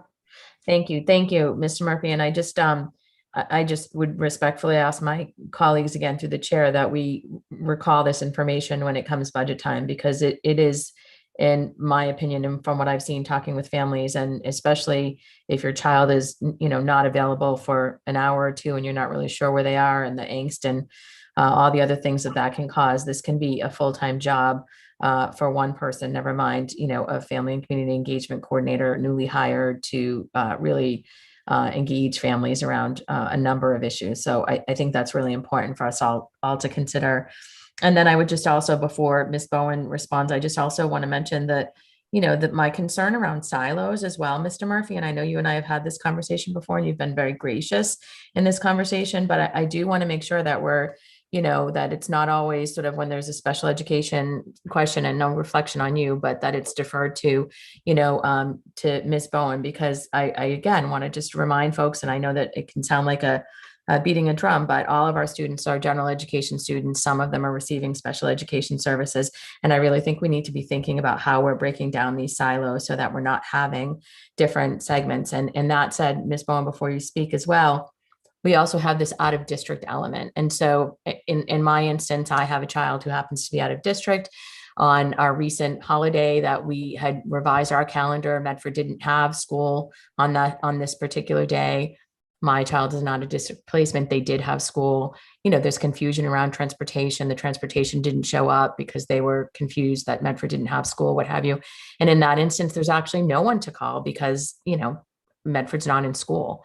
So how are we really thinking about a general program across all of our community in terms of dispatch and transportation, and being thoughtful about all of these ideas instead of still compartmentalizing or making subsections of people's jobs that already have full-time jobs? So with that said, I guess I would ask Ms. Bowen, and I know Ms. Bowen, you and your staff have been remarkably responsive to a number of concerns that families have had, and especially for our more vulnerable students, where the risk can be heightened and the fear can be heightened for families. So I want to thank you for that first, but I just want to make sure that my colleagues are fully aware as we're considering the budget around these issues. One, that we're thinking about a person for this position, and two, that we're thinking about how we are breaking down silos to create a more equitable and inclusive school district. Thank you. Did you want me to address the transportation, specialized transportation? Yes, please. So as people are aware, there was a story on the news about how there is a significant shortage of transportation and drivers, especially for our students with special needs. We are working with multiple vendors to, we combine rides with other districts. We communicate with other districts. If they have a run that's going to the same out of district program, we try to combine them as much as possible. It has had a significant impact on our transportation. We communicate with the transportation companies multiple times a day to figure out what happened, how can we fix it, how can we communicate better with the families. This is hopefully going to be improved. We did get a message from one of our vendors stating that they are hiring more staff with the hope of some of these being able to expand the amount of runs that they do across the state, which will really help the districts in their transportation. We do continue to work with these companies as issues arise. I strongly suggest that parents contact my office so we can communicate with the different companies as these issues come up. It's not perfect. This is a real result and the reality of the COVID pandemic, but we are working really hard with these transportation companies to make sure our students get to their schools and home in a timely manner. Thank you. Thank you, And Ms. so Bowen. may I just, what's the plan Yes. for, thank you. So what is the plan for out of district families if in the odd instance that our schools are closed, but an out of district placement is not, and then there's a transportation issue? What do families do in that instance? So I would ask them to email me. I check my email even when we're not in school. I have the transportation numbers that we can call and look into it. They can reach out. Anne Marie, also when she is off, she responds in regards to, so if we are made aware of it, we can respond. Thank you. So even on days when you have off, you guys are sort of also having to work the transportation is what I'm Yes. hearing. If we have a day off, we'll make sure that, I mean, we're not going to take a day off when it comes to needing to be responsive to families, but just to be clear, this particular incident, we made a mistake with regard to our level of coverage, and I take responsibility for that mistake, given that my oversight of human resources. The district adopted a calendar in which there are more holidays being recognized, and that's certainly within the purview of the committee to do that. But in attempting to stay as consistent as we have, as we could with how we have functioned based on the closest precedent we had, the offices were closed. I've said to the bargaining units that I don't think we can continue that practice, and I think we need to engage in the necessary steps of ensuring that doesn't happen for a variety of reasons, and this is one of them, to make sure that we always have the office coverage that we need. So this particular instance was a mistake. There were multiple offices involved in responding to it, and there'll be multiple offices involved in making sure that it doesn't happen again, and I apologize to the committee for the fact that it did. Mayor, Member Vanderklut. while we're under the topic of transportation, it would seem we received a letter from a member of the public, which would be appropriate to read at this time. Please, thank you.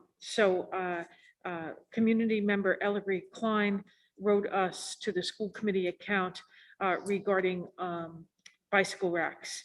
And she wrote that she wants to draw our attention to the bike racks at the middle and high school.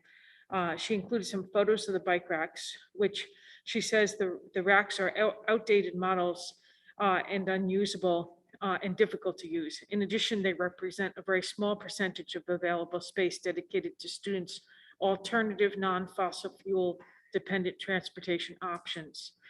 She says she knows that the ones at the high school are frequently filled. I'm sure the Bike Commission CC'd here can be a valuable resource for ideas. With the Clippership Connector, she writes, the opportunities for middle schoolers to bike to school safely will be expanded. In addition, we as a city need to work on ways to encourage more cycling. I would love it if we could start by making sure an ample quantity of usable racks are installed at our middle and high schools. Is there a plan or a discussion around bike racks currently in our budget transportation planning? If not, please make sure that this is added to the mix. Thanks very much, Ellery Klein. And I do want to note that Dr. Cushing did respond and is willing to further the conversation and work with whomever he can to make this happen. Thank you, Member Vanderklut. We have number Mayor? 6. Yes, I had a Member couple Graham. questions. There were some comments on social media earlier today about a student that had bus challenges at the middle school level. And one of the things that struck me about the commentary was about just the confusion around what parents do when there is an issue and an overwhelming feeling that parents have been told over the years, I'm not saying by any of you, that it's not our problem. So, and to call the bus company. And I just want to make sure that as we think about how we're directing families to communicate these issues, like I don't personally see sending a bunch of individual parents to the bus company in a one-off fashion as really a way to systemically solve any problems. But I just wanted to raise that to your attention so that we could perhaps get some communication out from the principals about what to do if these things happen, and make sure that the principals are aware. So I just would ask that you all think about how to do that so that parents, even if they have in the past absolutely been told it's not our problem, that you all can set a better message for the community of consistency in that regard. Dr. Cushing? Yeah, thank you very much for bringing that up, Member Graham. What I'd like to really say to all of our parents watching is that if you have an issue with the Medford Public Schools, the best place to go is the Medford Public Schools. If you have an issue with your classroom's teacher or a question, please ask your classroom teacher. If you have an issue with transportation or something along those lines, please start with your assistant principal or your principal, and then we can forward it up the chain as need be. And so that then the process is started with the people closest to the problem, and we can offer solutions. And if for whatever reason you feel that you're not getting a response, as Mr. Murphy just mentioned, there isn't a day that goes by, including Saturdays and Sundays, that many of us aren't communicating with, talking with, and speaking with parents, either via email or telephone for extensive periods of time. It is our problem because these are our children. And whatever the problem is, together, we're going to find a solution to make it better. And so I only just saw that communication on social media while I was sitting here. And so, as great as a medium as social media is, please feel free to reach out to your building principal. And then always myself, Ms. Galusi, Mr. Murphy, we're available as well to make the situation better. Thank you, Dr. I think, Cushing. Mayor, I just wanted we've had a relatively good opening of school, including transportation. Yes. So I understand there were some comments on social media tonight. I may part ways with Dr. Cushing a little bit about how great of a medium I think social media is, but I do think it's great that folks can raise issues and make sure that we're aware of them, by whatever means necessary. But by and large, this has been a successful opening of school, transportation included. We have issues that we need to iron out. Unfortunately, I think we're going to have more issues over the next couple of weeks than we've had in the previous 2 weeks. And so I think that's why it's really important that we set expectations, because when you get to the point where the governor is activating the National Guard to address an operational issue being discussed with the school committee, that's an indication that we have some significant challenges upcoming. So we will be communicating aggressively with families to make sure that they are aware of some of the challenges and some of the short-term problems that they are going to encounter. And then we will address them. And again, we'll try to systemize our approach as much as possible so that we're not getting into sort of one-off issues here and there that I think could easily give a misperception to the community at large. So you have our commitment that we'll be working on that. And as Dr. Cushing said, it is definitely our problem.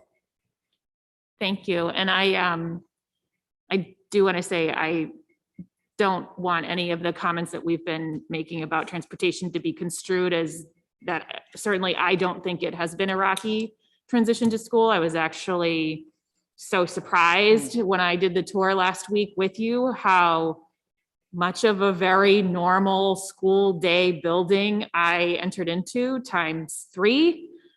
So I just wanted to say thank you for that. I do think I saw there was a district somewhere offering parents money to drive their own kid to school. I do not endorse that process because I happened to be driving by Medford High School this morning and I thought to myself, do any students get to Medford High School on time? Because the backup really in both directions was just stunning. So less cars would be better.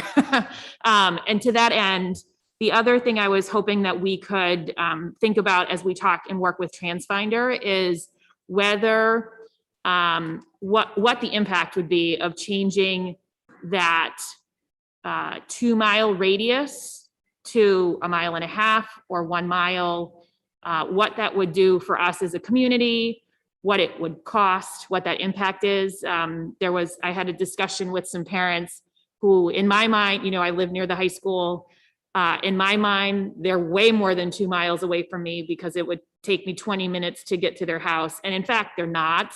In fact, they're well within the 2-mile radius. And they are students who are either having to pay for bus passes or get transportation to school. And it just struck me, especially this morning, as I happened to be sitting at that stoplight and every stoplight between my house and Winthrop Circle, that these are all families trying to get their kids to school. They're all late at this point. They're all very late through no fault of probably their own, because even I was sort of shocked at how long it took me to get out of Medford to go where I was going this morning. So if we can think about what that impact would be of bringing the radius in line, I think that could be really a productive conversation for us to have as a community, for students, for attendance, for timeliness, for public transportation and all the rest. So if we can think about that as TransFinder does their work, so we know strategically what our goals are and what our options are, so that we can have a good productive conversation at budget time, rather than doing what we did with the bus contract last time, which was issue the same RFP we had always issued, say yes, and move on. I think that would be a meaningful step in the right direction. Yeah, no, Mr. Graham, I appreciate that. And I think you're right. We have to look at all those. We won't be able to have, forgive me for saying it so bluntly, but we're not going to be able to have an intelligent conversation about this until we have that partnership in place and we have real data to work with. We've tried to buy ourselves some time with this 3-month pilot program, which we're able to do because we're able to essentially, the need to re-engage students in school and make sure that we're getting them there as quickly as possible, hopefully on time, makes it, I think, an appropriate ESSER expense. So we're able to use that and fund. If we have to extend the 3-month pilot program, we can do that. But I think the more systemic approach, and I will note that the contract was extended in the spring of 2020. And so we're going to have to look at sort of what is the capacity of this vendor or any other vendor eventually to really improve the system the way that we want to. But first, we have to identify whatever internal efficiencies we can to try to address this situation. We want to expand access. We want to make it as easy as possible to get students to school at every school. So far, it's been good, but to the points that have made, certainly it's a great opening of school unless your student is the one that got returned to school because they didn't drop off the bus. And we're very cognizant of that as well. And we want to make sure that there's as few of those issues as possible. Thank you. Thank you. Number 6, presentations of the public. Regular meetings of the school committee include this presentations of the public agenda item to give any resident the opportunity to place a presentation before the school committee. A resident may only present once at any meeting. These presentations are an opportunity for the public to make a presentation to the committee, but are not opportunities for dialogue with the committee. If one or more members of the committee wishes to have a conversation about the topic presented, a member may request that the item be added to the subsequent regular meeting. The details for submitting a presentation can be found within the policy BEDH, public comment and presentation of the public. Tonight, we do not have any public participation. Public comment pursuant to policy, public comment and presentations of the public, any resident in the audience may be given permission to speak once on any item of the agenda up to 3 minutes. The speaker is expected to keep their comments to the item on the agenda. The speaker must begin their comments by providing a full name and full Medford Street address where they reside. Residents may also submit their comments by writing to the superintendent of schools prior to the meeting or by emailing medfordsc@medford.k12.ma.us prior to or during the item on the agenda. Written comments must be kept to a length that allows for them to be read into the record in less than 3 minutes, or the comments will be summarized with the secretary of the school committee. A welcoming, inclusive community is both a value of the school committee and an aspirational goal. We ask for your help in achieving this goal and value your perspective. When writing or emailing, please provide this required information. Number 1, the name and number of the item on the agenda. Number 2, your first and last name. Number 3, your full Medford Street address, where you reside. And number 4, your question or comment. I believe we addressed the one email we had. Number 7 is continued business. We have 2 more items. Nothing under continued business, 2 items under number 8, new business. First up, the Medford School Committee may send 1 delegate and 1 alternate delegate to the MASC/Mass Annual Joint Conference for the purpose of voting during the delegate assembly on the resolutions of the MASC. The conference is Wednesday, November 3rd through Saturday, November 6th, with the delegate assembly being held on Saturday, November 6th. Voting is presently only allowed in person, and thus it is recommended that only members that are able to and are planning to attend the conference be nominated. Offered by Member Rousseau. Member Rousseau. Thank you, Mayor. I don't know if I should nominate myself. I will be attending the conference this year, and if any other members would be coming with me or would like to be nominated, I'm happy to do that too. I will also be attending this year. Excellent. I'll also join. Wow. So I can't make it either. Member Rousseau, Member Graham, and Member McLaughlin will be attending as delegates. We're allowed one delegate. Right. Excuse me, Mayor. Member Van de Kloot. Yes, we need to nominate our voting delegate and an alternative. And every school committee member is welcome to go. This is just the particular voting portion of the resolutions. Mayor, sorry, Yeah, go ahead. Mayor. Member Rousseau. I have been the delegate before and I found it to be very rewarding. I don't believe Member Graham or Member McLaughlin have yet been to the conference, so I certainly would be happy to nominate one of them as the alternate. I think it's helpful to go as an alternate before being the one in the hot seat. It's not that hot seat, but I don't know if either one of them is interested. I wasn't prepared for three of us to go. Normally it's me and then Paulette shows up and And I go too. And I'll still go. I just don't want to be the Okay. delegate. Okay, so Member Van de Kloot is out. She will be attending. Is there anybody else that, Mayor, yes, Member McLaughlin. I am fine with observing. I don't have to be the second for the delegate. So I would nominate Member Graham to be the alternate if that is acceptable. So it seems like Second. Member Rousseau is nominated for the position and Member Graham as the alternate delegate. Is there a motion on the floor? I make a motion to nominate Member Rousseau as the delegate and Member Graham as the alternate for the MASC convention, November 3rd through November 6th. Seconded by Second. Member Van de Kloot. All those in favor? Aye. All those opposed? Paper passes. Thank you. thank you. Number 3, given that 10% of the human population is left-handed and in some classrooms, Medford Public Schools utilizes half desks, which are designed for the handedness of the individuals using the desk. By January 1st, 2022, every classroom will have sufficient left-handed desks in place for the number of students that are left-handed in that space. If information cannot be ascertained to the number of students that are left-handed, then 10% of the desk count in classrooms that have these types of desks will be for the left-handed students. Offered by Member Rousseau, Member Graham, and Member McLaughlin. Who would like to speak first? Member As Graham.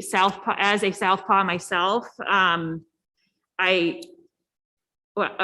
somebody brought this to my attention, I was like, what? There's no left-handed desks? Even we had left-handed desks when I was a student. I will also say that I hated left-handed desks as a student. They didn't particularly work for me. Left-handed folks tend to learn how to write in really creative ways because right-handed people teach us to write.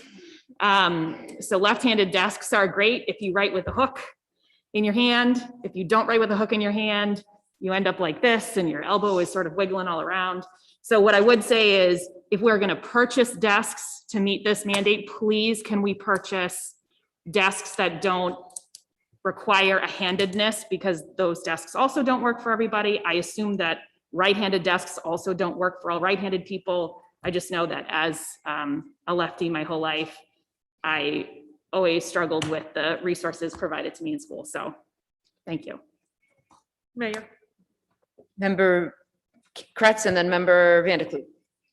I saw what you like going first. Nope, And, go ahead. my husband's a lefty, so, and his sister and, his father. So I have to deal with the obstacles with him and he struggled. And yes, I think I did, have noted that I think it would be, I talked to my sister-in-law and my husband to have like a universal desk. That would be, ideal, if that's something we could do. And I was just curious if we know, not like the number, but do we have an idea of, how common are the left-handed side desks? Like, do we have them at every school or just a couple of schools? Mr. Murphy? Thank you, Mayor. Ms. Kretz, appreciate that question. And when this issue was brought to our attention, we did poll the principals to get a sense as to what the landscape was. So I'm happy to report that the sort of L-shaped desks that are sort of at issue here that are advantageous or presumably advantageous to left-handed or right-handed individuals are only used at the high school. So at all other schools, I think it would be fair to say that the workspace is universal and you don't need to be left-handed, right-handed, or ambidextrous to utilize them. So it is an issue that's only at the high school. At the high school, there is a considerable number of these desks in use, over 1,000 in fact. And so they are generally constructed in a way that would make one presume that they were built for right-handed individuals. And any additional investment, we certainly could, I think to the point that's being made, we really want to get to a place where it's not a disadvantage to anyone based on any learning style or any type of sort of disposition with respect to that. So I think the answer is yes, this won't be an issue for us and something that would be a worthwhile investment when the time comes to have additional desks. Thank you, Member Kress. Thank you, Mr. Murphy. Member Van der Kloot? Yes, so I certainly would support this, but I do want to let you know that it isn't the first time that it's been discussed, that when we in fact built the new schools, there were discussions about accommodating left-handed students at that time. And then it came up again over a period of time. It's one of those things that it's just always good, though, to check on whether they're in the right place at the right time. And do we need more just because of the particular population? And of course, some of the desks have bit the dust, so to speak. So we might be replacing them.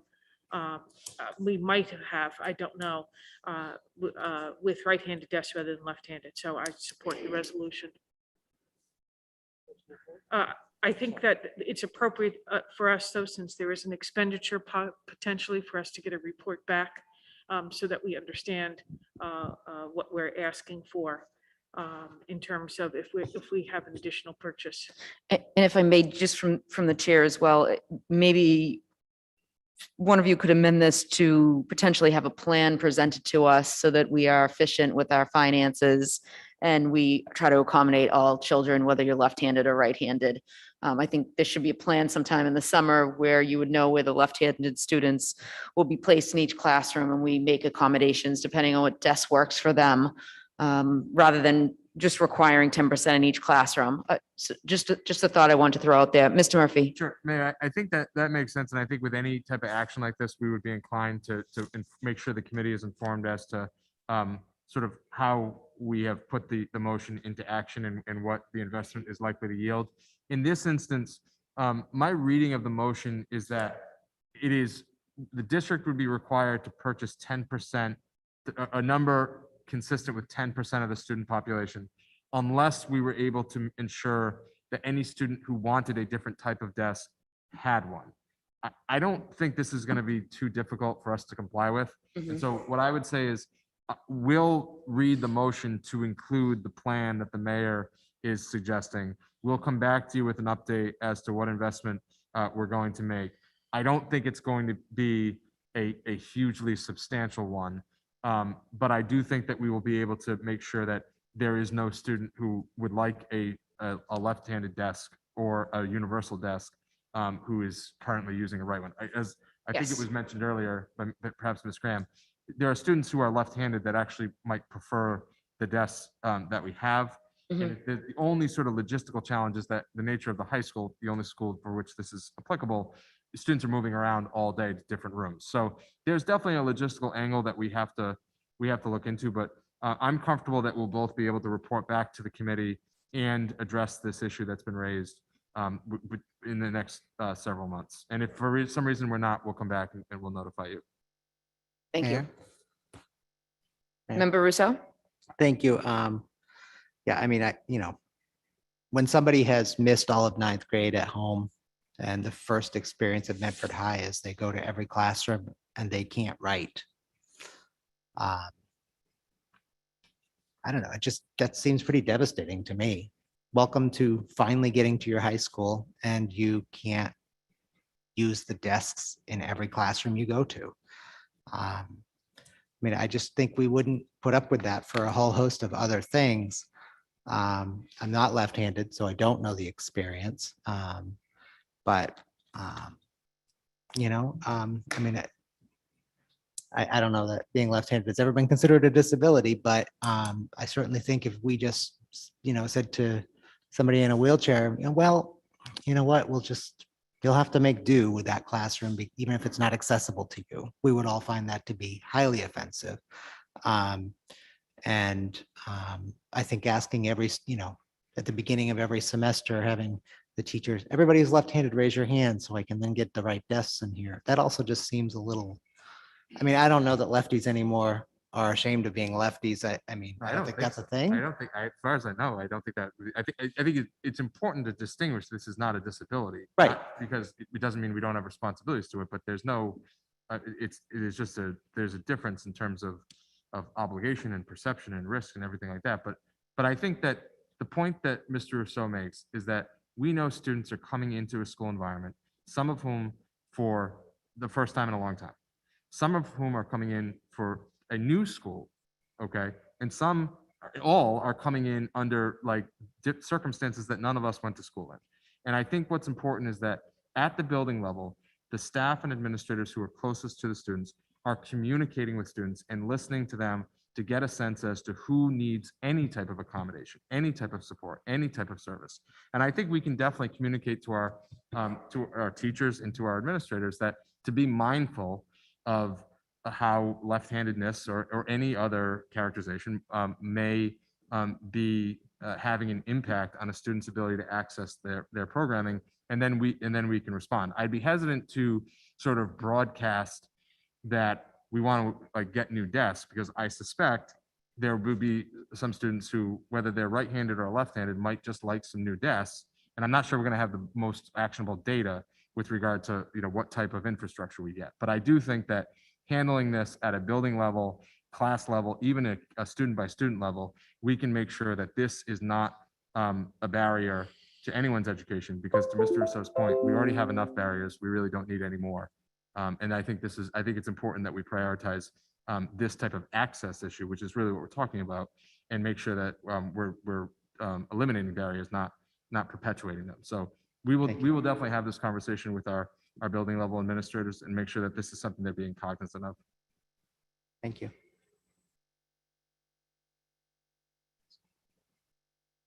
So there's a motion. Motion to approve? Motion to approve by member Graham, Second. seconded by member Rousseau and member McLaughlin. All those in favor? Aye. All those opposed? Motion is passed. Number 9, reports requested. We don't have any. And number 10, condolences. Yep.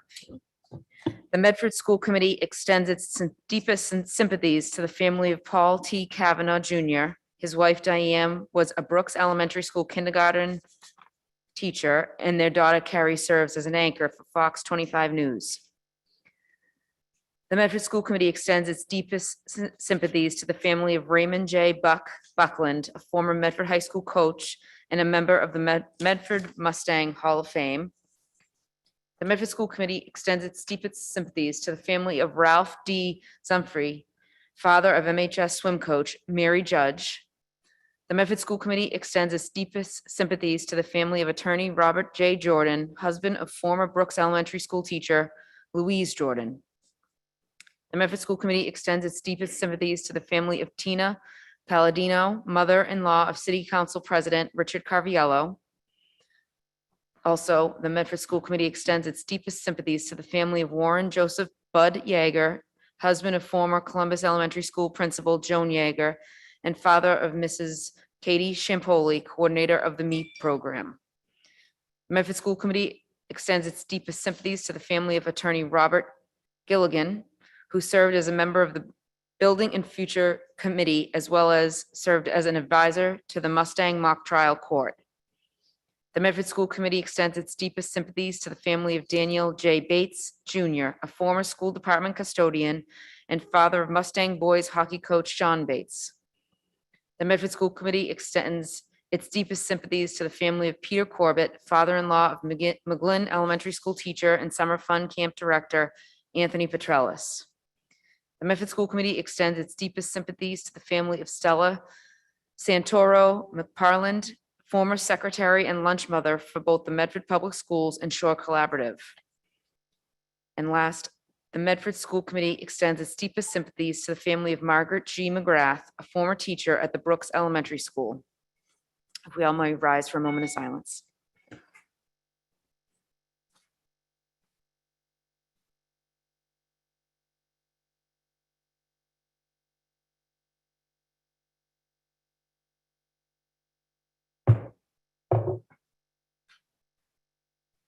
The next meeting of the Medford School Committee will be Monday, September 20th, regular school committee meeting here in the Alden Memorial Chambers, Medford City Hall, as well as by Zoom, and that can be found in the school calendar. Is there a motion to adjourn? Motion to adjourn. By member Ms. Stone, seconded by member McLaughlin. All those in favor? Hi. All those Aye. opposed?